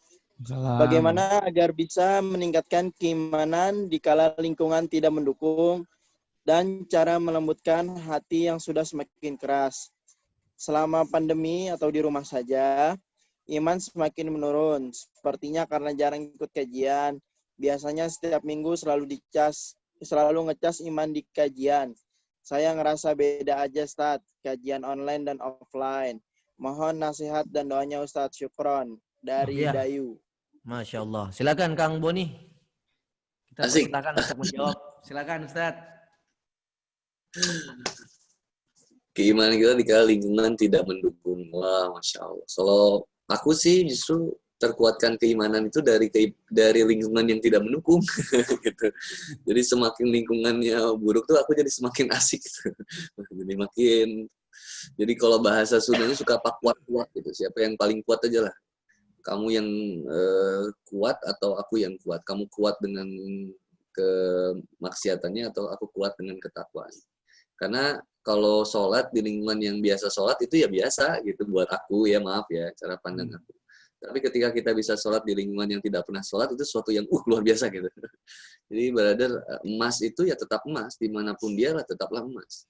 Kalau emas itu berada tumpukan kotoran sekalipun ya dia tetap emas. Tapi yang namanya kotoran ya tetap kotoran. Dia berada di tempat yang baik sekalipun, dia tetaplah kotoran. Jadi jadilah emas dan jangan jadi kotoran. Terus cara melembutkan hati ya tadi, justru yang lingkungan yang, mohon maaf ya, lingkungan persahabatan atau yang buruk itu bisa menjadi situasi di mana kita bisa melembutkan hati. Karena ternyata hati itu terlembutkan dengan cacian, makian, hinaan, fitnahan, dan lain-lain. Jadi karena hati kita ini bukan hanya terlembutkan dengan sesuatu yang enak-enak aja, tapi justru hati kita ini semakin lembut dengan sesuatu yang tidak mengenakan. Jadi kalau kita meminta dilembutkan hati, bersiaplah bertemu dengan sesuatu yang tidak mengenakan hati, supaya hati kita senantiasa makin lembut insya Allah. Lihat maksiat jadi ingat Allah, nggak akan ngegerutu, nggak akan nyalahin siapa-siapa, cuman bisa jadi ingat Allah. Kemudian dikasih ujian ekonomi, kita makin dekat sama Allah. Jadi kalau hati keras itu ya dilembutkannya dengan ujian. Bukankah kenikmatan ibadah itu ketika kita tersakiti? Bukankah kenikmatan ibadah itu ketika kita banyak suatu permasalahan? Karena kadang kita ngerasa nikmatnya sholat itu ketika memang sangat teruji, sangat diuji besar banget gitu. Kita sampai nangis kadang ngedoa itu. Tapi ketika ujian itu udah lewat, kita nggak rasain kenikmatan itu lagi. Jadi alhamdulillah ada sudah mendapatkan kenikmatan itu, mudah-mudahan bisa memanfaatkannya, mengkonversinya menjadi buah ketakwaan. Mungkin itu cara pandang dari saya. Terus kalau masalah ngecas iman di kala pandemi ini, di rumah itu Masya Allah justru jadi suatu pembelajaran yang luar biasa. Jadi semakin banyak di rumah itu makin banyak amal harusnya. Kenapa? Karena banyak ketemu sama orang tua kalau masih ada orang tua. Kalau saya kan sama istri ya. Jadi aku sekarang memang jarang megang handphone, aku lebih sering megang istri gitu. Alhamdulillah. Jadi pandemi ini jadi berkah lah buat aku. Ya maaf ya, yang jomblo tidak bisa merasakan itu. Jadi ketika di rumah aja justru makin produktif. Kita bisa ngetik, kita bisa baca buku, kita bisa ngobrol sama orang tua, kita bisa menyusun rencana ke depan. Banyak banget gitu. Masya Allah, suatu hal yang luar biasa deh. Masya Allah. Allahu a'lam bishawab. Mohon maaf ya Ustaz.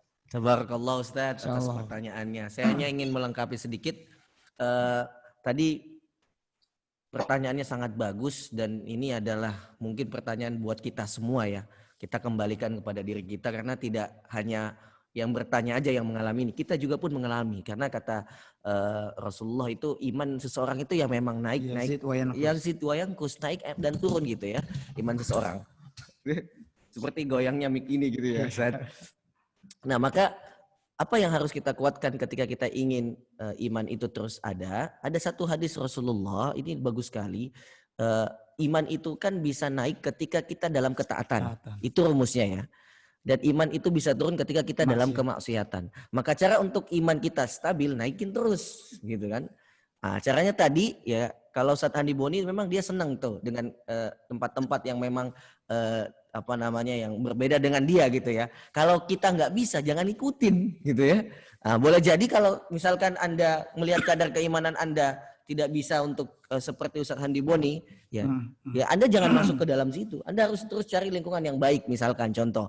Nah, salah satunya adalah ketika kita ingin meningkatkan keimanan itu kata Rasulullah SAW, adalah tidak lain dengan berkumpul dengan orang soleh. Nah, tapi ada cara yang paling mudah kalau Anda ingin stabil keimanannya. Ya, pertama dalam hadis itu ala adullukum, ya. Maukah aku tunjukkan ya kepada satu amalan yamhul bihil khotoya akan menghapuskan dosa-dosa Anda. Nah, ini kuncinya. Kalau dosa terhapuskan, hati semakin bersih. Ini ada korelasinya juga ya. Kenapa hati kita keras? Kenapa hati kita susah menerima nasihat?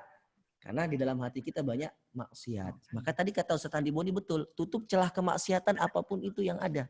Ya, pacaran, games, kemudian hal-hal yang tidak bermanfaat itu celah yang membuat hati kita semakin jauh dari Allah Subhanahu wa taala. Apa perkara itu yang akan menghapuskan dosa dan mampu mengangkat derajat kita?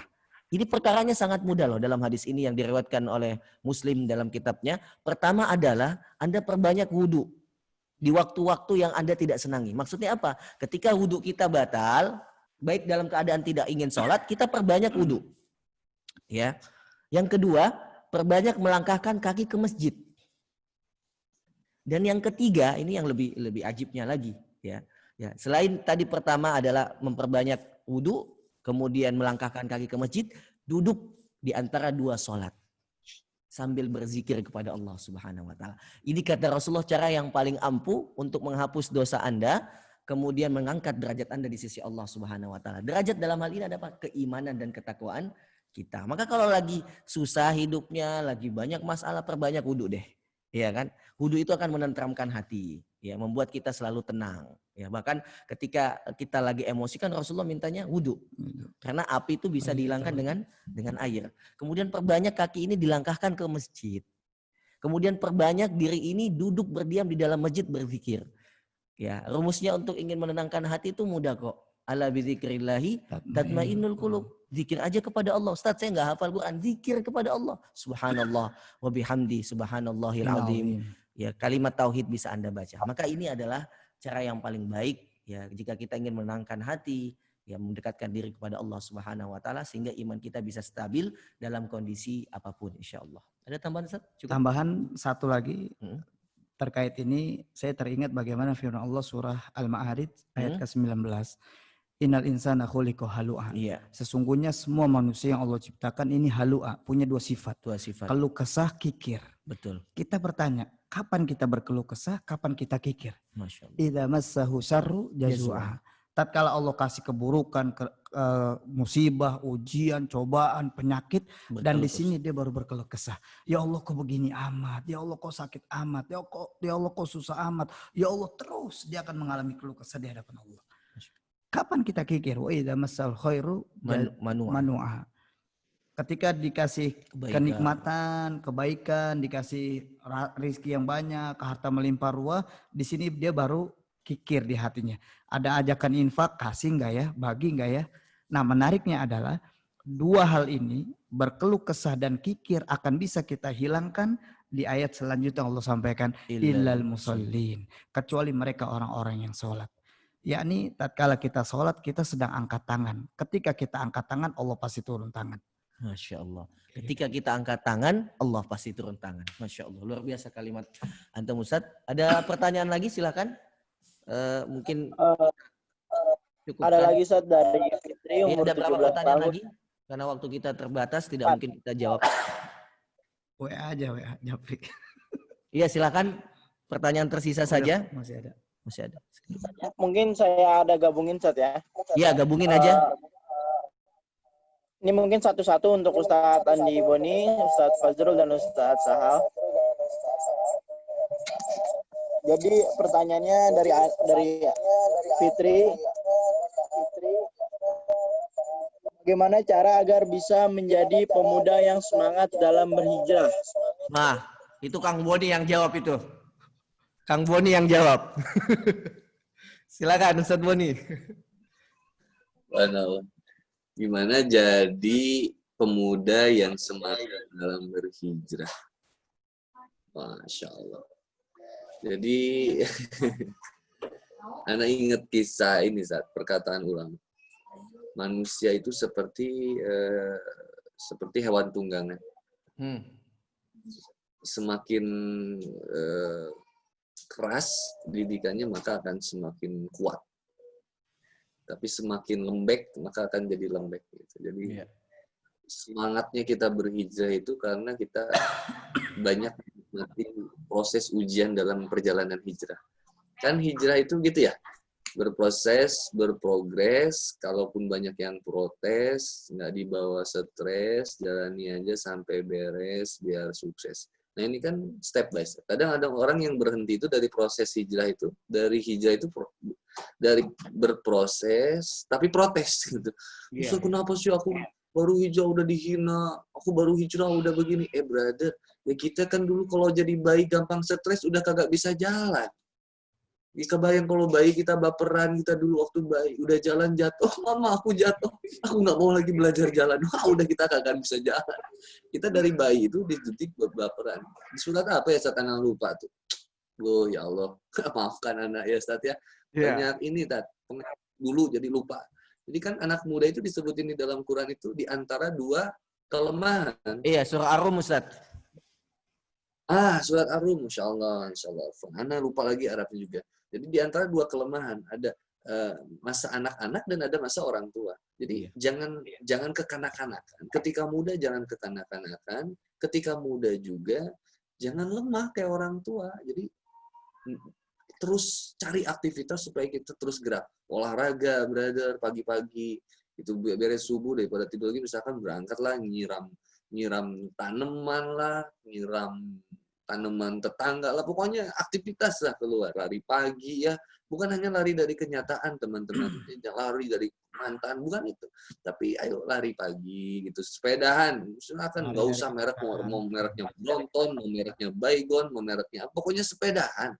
Terus apalagi rawat ibu gitu ya, beliin ibu makanan, apa pokoknya banyakin aktivitas lah. Salah satunya itu ya yang tadi kayak prinsip ini gitu. Kalau anak muda sekarang harusnya berusaha keluar dari zona nyaman. Itu kan ada di lagu 420 ya. Keluarlah dari zona nyaman. Nah, keluar dari zona nyamannya.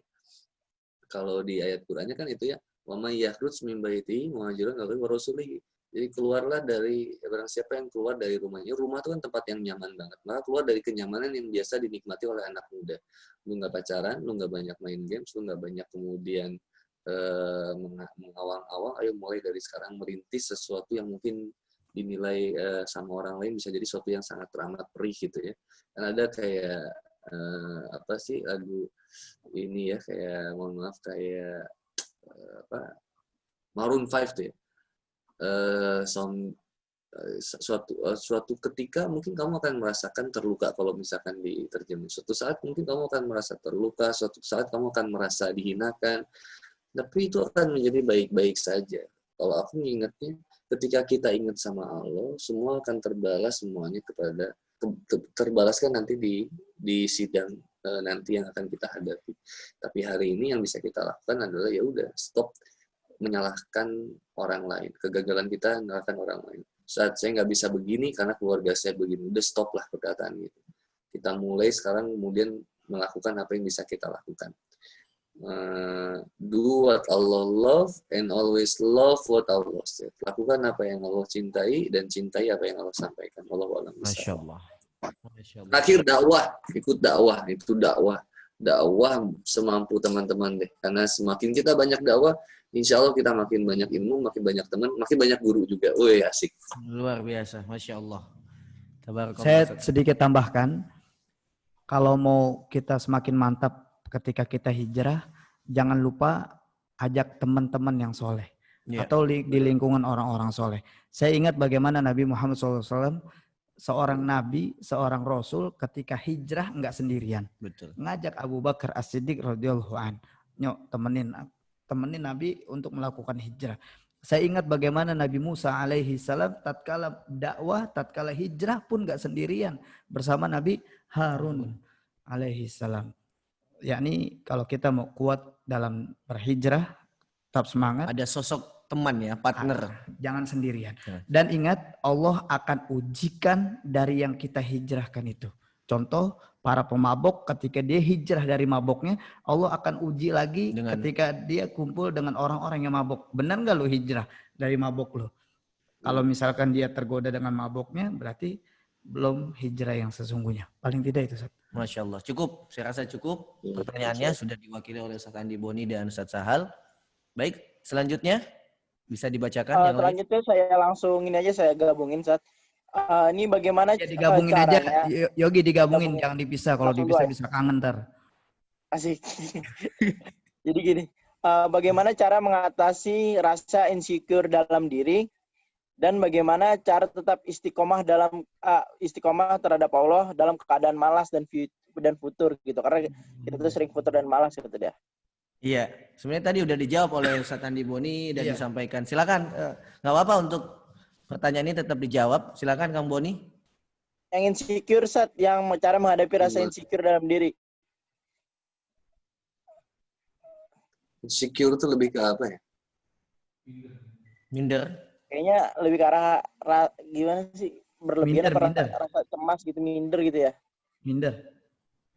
Minder kali ya. Kurang pede gitu ya. Pede.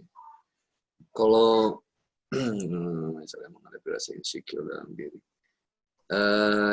ambil kertas, tulis kekurangan yang ada di diri dan kelebihan yang ada di diri.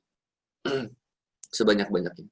Dari kekurangannya kita cari cara untuk bisa memperbaiki, dari kelebihannya kita berlindung sama Allah supaya nggak banyak dipuji. Semakin banyak pujian itu jadi ujian. Nah, justru rasa insecure itu memang harus dilawan dengan cara kita banyak bermuhasabah kepada diri. Tadi sudah disampaikan sama Ustaz Fazlur Rahman tentang bagaimana zikir itu mampu menenangkan hati dan juga melembutkan hati dan bikin diri kita itu jadi nyaman. Maka rasa insecure itu harus dilawan. Dilawannya dengan cara untuk senantiasa kita makin mengingat Allah Subhanahu wa Ta'ala. Kepedean jangan gitu ya, nggak pede juga jangan. Kalau lagi ngebawa agama Allah tuh pede, kemana-mana tuh jongjon, bahasa Sunda tuh tenang gitu, regreg, aman. Jadi mau kemana aja, anak ke Jakarta, kalau bawa agama Allah itu tenang, anak nggak takut sama dejek gitu ya. Ketika anak ketemu sama dejek juga, alhamdulillah nggak pernah sampai dibacok. Ternyata dirangkul. Ya, bahkan kemarin sama Yogi dikasih baju Persija dan anak alhamdulillah pasang dipakai di rumah gitu ya. Nggak berani anak keluar rumah karena anak yang ditonjokin nanti. Nah, jadi greget gitu. Kalau di jalan juga udah bawa agama Allah santai, naik motor mau tancap gas anak kan jarang kebut-kebutan, paling 90. Nah ini kadang tenang aja, karena sudah ingat senang sama bawa agama Allah gitu, mau kemana-mana gitu. Naik pesawat aja kita bisa tenang kok, pada kita nggak kenal sama pilot, ketemu aja kagak pernah bisa tenang. Kenapa di kehidupan yang kemudian kita ketahui bahwa semua sudah dijamin sama Allah itu tidak akan percaya diri itu muncul lebih baik ketika kita percaya sama Allah. Kadang orang yang over confidence itu akhirnya menjadi maksiat. Salah satunya TikTok. TikTok itu kan karena sudah putusnya urat malu, salah satu sudah hilangnya rasa malu sehingga akhirnya mempermalukan diri agar terkenal. Gitu. Jangan menjadi bodoh untuk terkenal. Gitu. Menghargai badut itu ya ditertawakan. Gitu. Dan jangan pernah menjadi badut. Jadilah seperti serigala, gagah, nggak banyak ngomong, dan nggak pernah ada dalam sirkus. Masya Allah. Jangan jadi bodoh untuk terkenal, Ustaz. Dan ini memang salah satu penyakit masyarakat kita untuk viral apapun dilakukan, Ustaz. Bahkan melecehkan agama, melecehkan dirinya. Makanya kata Rasulullah SAW, ketika sudah diangkat rasa malu dalam diri seseorang, maka hilanglah nilai-nilai agama yang ada di dalamnya. Bahkan keimanan pun hilang. Makanya tadi saya ingin menambahkan sedikit, kata Ustadz Boni di awal, kalau Anda ingin menguatkan kepedean, rasa percaya diri, itu betul. Dan itu apa yang disampaikan oleh Ustadz Andi Boni, itu adalah yang dilakukan oleh orang-orang soleh terdahulu atau salaful ummah. Jadi orang soleh terdahulu dalam sejarah riwayat, itu ketika mereka ingin meningkatkan keimanan, kepedeannya dalam bermuamalah, ma'allah, ma'anas, kepada Allah dan kepada manusia. Mereka setiap sehabis sholat subuh, itu ada memang kertas tulisan yang dia siapkan. Duduk setelah sholat subuh, setelah dia sholat subuh berjamaah, kemudian dia berzikir kepada Allah, kemudian dia menunggu waktu syuruk, Ustadz. Jadi ini fadilah yang utama dikumpulkan oleh orang soleh terdahulu. Sholat subuh berjamaah, karena dalam hadis dikatakan, man sholla fil jamaah fahuwa fi dhimmatillah. Siapa yang sholat subuh berjamaah dalam lindungan Allah seharian full. Makanya orang yang suka konsisten bangun subuh, apalagi dia berjamaah, hidupnya nggak akan kekurangan tuh. Kurang percaya diri, kurang pede, apapun itu dia akan selalu merasa pede aja menjalani kehidupan. Kenapa? Dia sudah dilindungi oleh Allah Subhanahu wa Ta'ala. Setelah dia sholat subuh, dia azkarus shobah, baca zikir pagi, Ustaz. Dan itu mempunyai keutamaan. Setelahnya, mereka menuliskan hal-hal yang positif ketika dia melihat kehidupan yang sebelumnya atau hari sebelumnya. Alhamdulillah, kemarin saya mendapatkan banyak sekali nikmat. Dia tulis. Nikmat-nikmat itu ditulis di dalam kertas, kemudian dia bertahmid dan memuji Allah Subhanahu wa Ta'ala. Kemudian dia masuk ke lembaran selanjutnya menulis kesalahan-kesalahan, ya, rasa yang tidak dia senangi, kemudian hal-hal yang tidak baik, kemudian dosa-dosa yang dia lakukan, dia tulis semua, kemudian dia beristighfar kepada Allah, bertobat kepada Allah Subhanahu wa taala. Sehingga taubat yang hakiki itu membawa kita kepada sesuatu yang dibenci Allah, kepada hal yang disenangi Allah. Itu taubat. Jadi semakin banyak kita muhasabah setiap pagi, melakukan contoh amalan ini, maka akan semakin pede kita menjalani kehidupan. Gak ada lagi tuh galau, gak ada lagi tuh takut gitu kan. Apapun ujian kita, apapun tantangan kita, karena kita yakin kita bersama Allah, maka akan mudah-mudah saja. Nah, itu sedikit tambahan yang bisa saya tambahkan dari apa yang disampaikan oleh Ustadz Handi Boni. Ada pertanyaan Ustadz tentang kayaknya udah menjurus ke ini kali ya. Masalah nikah apa kita lanjut? Ada pakarnya berdua nih kalau masalah nikah. Jadi assalamualaikum Ustadz, saya mau bertanya, afwan jauh dari materi. Bagaimana pendapat Ustadz jika orang yang masih dalam masa idah tapi udah keluar dengan laki-laki dan laki-laki itu sering datang ke rumah, meski hanya di luar.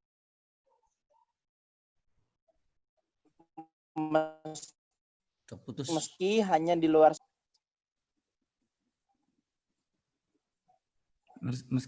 di luar saja. Gimana ya, Yogi? Agak terputus. Jadi pendapat Ustadz tentang laki-laki, ada orang perempuan berarti yang sedang masa idah. Nah, tapi dia udah keluar dengan laki-laki lain gitu, dengan laki-laki yang lain yang dan laki-laki itu sering datang ke rumah gitu, Ustadz. Nah, itu bagaimana itu pendapatnya? Pendapat Ustadz semua gitu. Baik, silakan Ustadz Kang Boni, Ustadz Sahal. Biasanya urusan cinta mereka lebih lihai nih. Gimana Ustadz? Kalau aku ini aja kali ya, simpel aja, mungkin diingatkan saja. Mungkin dia nggak ngerti atau mungkin dia nggak paham. Diingatkan secara baik-baik, kita datang ke rumahnya, diingetin, dan dikasih nasihat yang paling terbaik. Ya. Kalau secara hukumnya mungkin Ustadz Sahal lebih paham. Ustadz Sahal, masa iddah. Fa'iddatuhunna arba'atu asyhar wa asyrah. Jadi kalau masa iddah itu masih ada ya. Sebenarnya walaupun dia udah selesai terus kemudian sering didatengin juga nggak boleh juga sebenarnya kan. Iya. Walaupun dia masih dalam masa iddah, walaupun dia di luar masa iddah, kalau dia juga terus datengin segala macam itu nggak boleh. Memang tadi benar kata Ustadz Handi Boni, kita sebagai tetangganya coba ingatkan atau sampaikan ke orang tuanya atau jelaskan baik-baik bagaimana perkaranya. Karena sekarang ini memang begitu modelnya, ramenya begitu. Makanya sekarang banyak yang masih belum menikah karena itu sebenarnya. Karena dia lebih demen datengin yang begitu, tapi nggak punya tekad untuk menikah. Cuman ya macarin doang. Makanya ikhwan yang cuman mengucapkan sayang akan kalah dengan ikhwan yang berani datang meminang. Masya Allah. Ikhwan yang cuma punya tekad akan kalah dengan ikhwan yang dengan tegas mengucapkan akad. Gitu. Luar biasa. Maka kesimpulannya, saya menyimpulkan saja dari kedua ustadz kita bahwasanya memang dalam Islam ada hukum yang bernama iddah. Jadi itu di surah Al-Baqarah dijelaskan fa'iddatuhunna arba'ata asyhuri wa asyra. Jadi masa iddah perempuan yang ditinggal oleh suaminya, ditinggal wafat itu 4 bulan 10 hari. Dalam kondisi ini dia kenapa Allah berikan waktu yang cukup panjang? Karena wanita itu kan mainnya perasaan, Ustaz. Ya. Maka dia diberikan waktu cukup panjang itu untuk menenangkan diri dia atas ditinggalnya suami. Nah, dalam kondisi ini Islam melarang wanita untuk menikah. Ya. Menikah, apalagi pacaran ya.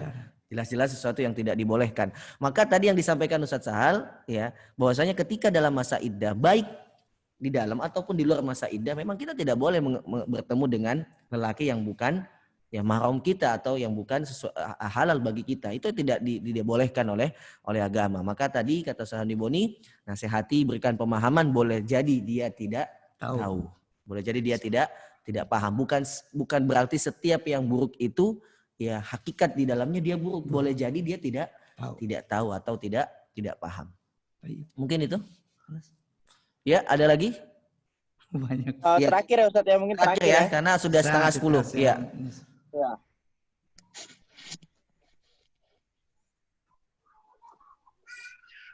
Afwan Ustadz, saya Nurilmia, usia 23 dari kota Sulawesi Tenggara. Bagaimana cara kita untuk selalu memotivasi dan menyemangati dalam membagi pikiran dan waktu di setiap amanah sebagai seorang guru, seorang aktivis dakwah, sebagai seorang thalabul ilmi, dan sebagai anak di rumah, agar tidak mudah mengeluh dengan amanah-amanah itu? Ya, silakan Ustaz Sahal, Kang Boni untuk dijawab. Kalau saya ingin sedikit menjawab bahwasanya sibukkan diri kita dengan Quran.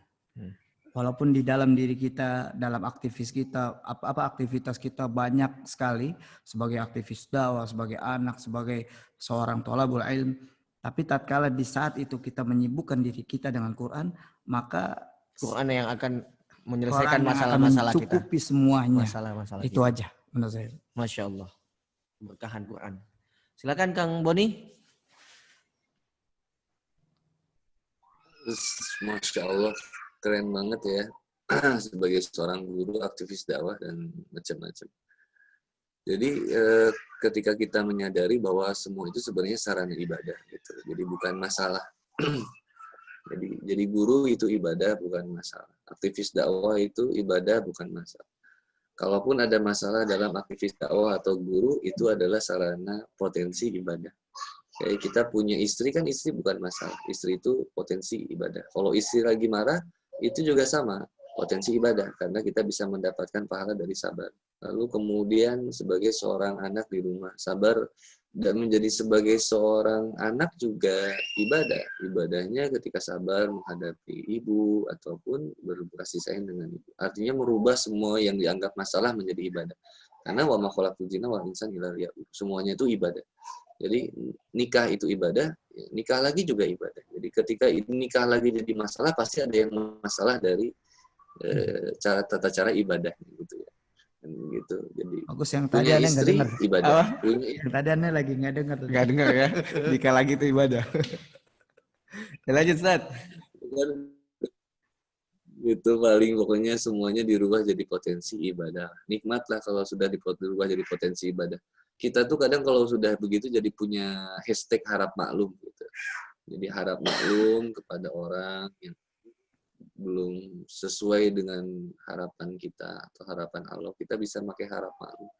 Ya alhamdulillah, syukuri teteh, masya Allah ini luar biasa kesibukannya. Jadi kalau tidak menyibukkan dalam ketaatan, khawatir kita justru disibukkan dalam kemaksiatan. Jadi mending sibuk kayak gini, kalau bisa ditambah lagi amalnya. Masya Allah. Masya Allah. Luar biasa, Masya Allah. Justru position yang sudah didapatkan saudari yang bertanya ini adalah luar biasa. Karena tadi kalimat di akhir yang dikutip Ustadz Andi Boni itulah perkataan yang disebutkan Ibnul Qayyim Al-Jauzi. An-nafsu, yang diri kita itu ilam, yaitu syagil. Kita sibukkan dengan ketaatan kepada Allah, yusyagiluka fi maksiatillah, akan disibukkan dengan maksiat kepada Allah. Jadi dengan kesibukan yang banyak itu sebenarnya kita bisa bersyukur kepada Allah Subhanahu wa ta'ala. Jadi tidak ada celah kita untuk berpikir kemaksiatan. Karena dua hal yang akan menghancurkan kehidupan seseorang. Yang pertama adalah waktu luang, Ustaz. Jadi waktu luang itu al-ghaflah, ya waktu-waktu luang itu kadang-kadang kita lalai, Ustaz. Maka anak-anak muda itu yang banyak waktu luangnya, dia berpotensi banyak maksiatnya. Cek aja. Kalau dia nggak ngisi dengan game, ya pacaran, kemudian nonton yang sesuatu yang nggak bermanfaat. Itu kenapa? Waktu luang. Jadi kalau kita tidak bisa manfaatkan waktu luang untuk ketaatan kepada Allah, akan sebaliknya yang datang kepada kita adalah syaitan, maksiat. Maka tidak heran ketika banyaknya waktu luang membawa kita kepada kemaksiatan. Dan yang kedua adalah yang mampu menghancurkan kehidupan kita, ya, adalah kesehatan. Nah, kalau kita tidak menikmati waktu-waktu sehat ini, kita tidak hargai waktu kesehatan, ketika kita sakit, maka disitulah ya kita tidak bisa lagi menikmati ibadah-ibadah yang nikmat ketika kita sehat di jalan Allah Subhanahu wa ta'ala. Jadi kesehatan dan waktu luang itu berpotensi ya bagi manusia menjadi bom kalau tidak dijaga dengan baik. Maka alhamdulillah ya tinggal kita manage waktunya saja ya. Kalau kita mungkin satu waktu sibuk dengan aktivitas dakwah kita, kemudian kita sebagai guru juga, kemudian kita sebagai anak juga, itu tinggal kita bisa memposisikan sesuai dengan porsinya masing-masing. Ketika kita di kelas kita posisikan diri kita sebagai sebagai guru. Ketika kita di luar kelas kita posisikan sebagai aktivis dakwah. Ketika kita di hadapan orang tua kita posisikan kita sebagai anak yang soleh. Dan itu tidaklah mudah. Ya, yang susah itu ketika kita tidak punya aktivitas, ya tidak punya amalan-amalan yang untuk ya kita lakukan dalam kehidupan kita. Terakhir, teruslah berbuat baik sampai keburukan itu lelah mengikutimu. Masya Allah. Ya, luar biasa. Baik, mungkin cukup ya karena waktunya sudah malam dan juga kita sudah menjawab semua ya pertanyaan. Apa ada yang belum dijawab? Kalau ada yang belum dijawab nanti kita jawab langsung. Ya nanti bisa di WhatsApp atau mungkin di DM ke Ustadz Sandi Boni, di DM ke Ustadz Sahal, ke saya juga ya. Pertanyaan yang mungkin teman-teman ingin tanyakan ya yang belum ya sempat kita jawab. Insya Allah mudah-mudahan kajian ini menambah keimanan dan ketakwaan kita, ya menjadikan kita semua ini anak-anak muda yang kelak nanti akan menjadi pemimpin bangsa, anak-anak muda yang banyak karyanya, anak-anak muda yang punya inovasi, anak-anak muda yang muncul seperti apa yang dikatakan Rasulullah SAW, bahwasanya khairul quruni qarni, sebaik-baik generasi adalah generasiku. Ya, kita ingin lahir kembali sosok-sosok seperti Abu Bakar As-Siddiq. Ada lagi anak muda yang muncul seperti jika tidak menjadi amal bisa bermasalah. Dan mulailah dari hari ini, malam hari ini, untuk kita bisa benar-benar bertobat menjadi pribadi yang lebih baik gitu ya, insya Allah. Saling mengingatkan, saling menguatkan, bukan berarti Handi Boni yang berbicara di sini lebih baik daripada teman-teman. Mungkin Allah yang baik yang menutup aib-aib saya. Dan Allah sangat baik untuk mengangkat derajat saya mulia di hadapan manusia. Mungkin saya hina di hadapan Allah. Yang saya berlindung kepada Allah, mudah-mudahan Allah menjaga dan melindungi kita semua dan sama-sama kita bisa menjadi orang-orang yang dirindukan surga. Insya Allah. Terima kasih buat kepercayaannya. Sekali lagi buat teman-teman Markas Hijrah Indonesia, guru saya tercinta Ustadz Fadlur Rahman. Mudah-mudahan bisa silaturahmi ke sana insya Allah. Amin. Insya Allah Ustadz ditunggu Ustadz. Insya Allah. Mudah-mudahan bisa bertemu. Sekali lagi terima kasih buat teman-teman semuanya yang sudah mendengarkan. Insya Allah menjadi pahala yang terbaik buat teman-teman semuanya. Sekian dari closing statement dari Ustadz Sahal dan Ustadz Fadlur Rahman. Ya baik, kita sudah dengarkan tadi bagaimana closing statement, ya kata-kata yang sangat indah yang disampaikan oleh Ustadz Handi Boni. Kita tidak boleh fala tuzakku anfusakum huwa a'lamu bimanittaqah. Tidak ada di antara kita yang paling suci. Ini hanya semua titipan, bekal-bekal ilmu juga nggak ada seujung apa-apanya lah ilmu kita ini. Hanya Allah berikan kepada kita, titipkan kepada kita untuk kita sampaikan lagi kepada teman-teman semua. Bahwasanya kita yang bertiga ini yang menyampaikan pesan-pesan, nasihat-nasihat dari agama ini bukanlah orang yang paling suci. Ya kita banyak dosanya, aib kita ditutup oleh Allah Subhanahu wa taala. Maka ya kesempatan ini kita jadikan kesempatan untuk muhasabah. Ya, kesempatan untuk kita kembali flashback amalan-amalan kita, karena dalam satu hadis ada yang dikhususkan dalam hadis itu tentang pertanyaan waktu muda. Ya, jadi tidak akan bergeser kaki kita, bergerak kaki kita sebelum akan ditanya 5 hal. Salah satunya yang dikhususkan waktu mudamu untuk apa engkau gunakan. Bagaimana Allah menspesialkan waktu muda, karena disitulah potensi di tengah 2 kekuatan yang di tengah 2 kelemahan ya. Dia masa muda itu. Maka mudah-mudahan kita bisa mengoptimalkan masa muda yang sangat berharga ini sehingga kita bisa memberikan kontribusi tidak hanya bagi bangsa kita tetapi bagi agama kita. Baik, silakan Ustaz Sahal ditutup dengan doa. Ayo Ustaz Sahal, kita sama-sama baca doa kafaratul majlis. Subhanakallahumma wa bihamdika asyhadu an la ilaha illa anta astaghfiruka wa atubu ilaik. Barakallahu fiikum wa faqakumullahu. Wassalamualaikum warahmatullahi wabarakatuh. Waalaikumsalam warahmatullahi wabarakatuh. Syukran jazakumullah khairan katsiran buat Ustaz Sahal, Ustaz Fajri, Ustaz Tani. Anda rutin ke Bandung, Ustaz. Selalu kita ketemu teman-teman KKN. Jadi semua yang berkacamata saat ini menjadi yang terganteng-ganteng kali Ustaz ya, yang paling ganteng kali ya. Gak sengaja aja gitu. Gi, pakai kacamata. Yang ganteng itu yang udah nikah, Gi. Oh gitu. Ya, syukran ya Allah. Akhwat, semua ikhwannya semuanya Masya Allah. Allah. Makasih. Ana kalau ke Markas Hijrah, Ana berarti ya Ustaz Handi Boni ditunggu Ustaz. Insya Allah kita kalau antum ada jadwal kita Mudah-mudahan pandemi ini bisa cepat selesai dan bisa mengundang antum bersilaturahim insyaallah. Salam juga dari Ustadz Farozi untuk antum Ustadz dan keluarga. Mudah-mudahan diberi kesehatan. Beliau senang sekali bisa antum kembali mengisi di markas kami ini. Mudah-mudahan antum selalu diberikan kesehatan oleh Allah Subhanahu wa taala. Amin. Allah. Nah. Ustaz. Pamit dulu Ustaz. Masya Allah. Ya, sama-sama Ustaz. Pamit Ustaz. Barakallahu fikum Ustaz. Ya, bagi teman-teman yang ingin bertanya, silahkan nanti bisa DM ke IG Ustadznya masing-masing atau nanti di grup WhatsApp nanti akan saya jawab. Di sana pertanyaan teman-teman yang belum terjawab, yang masih ingin bertanya karena waktu kita sangat singkat, tidak banyak, tetapi masih ada pertanyaan yang ingin disampaikan, silahkan di WhatsApp ya. Baik itu di grup yang sudah dibuat atau langsung DM masing-masing pematerinya, insya Allah akan kita jawab.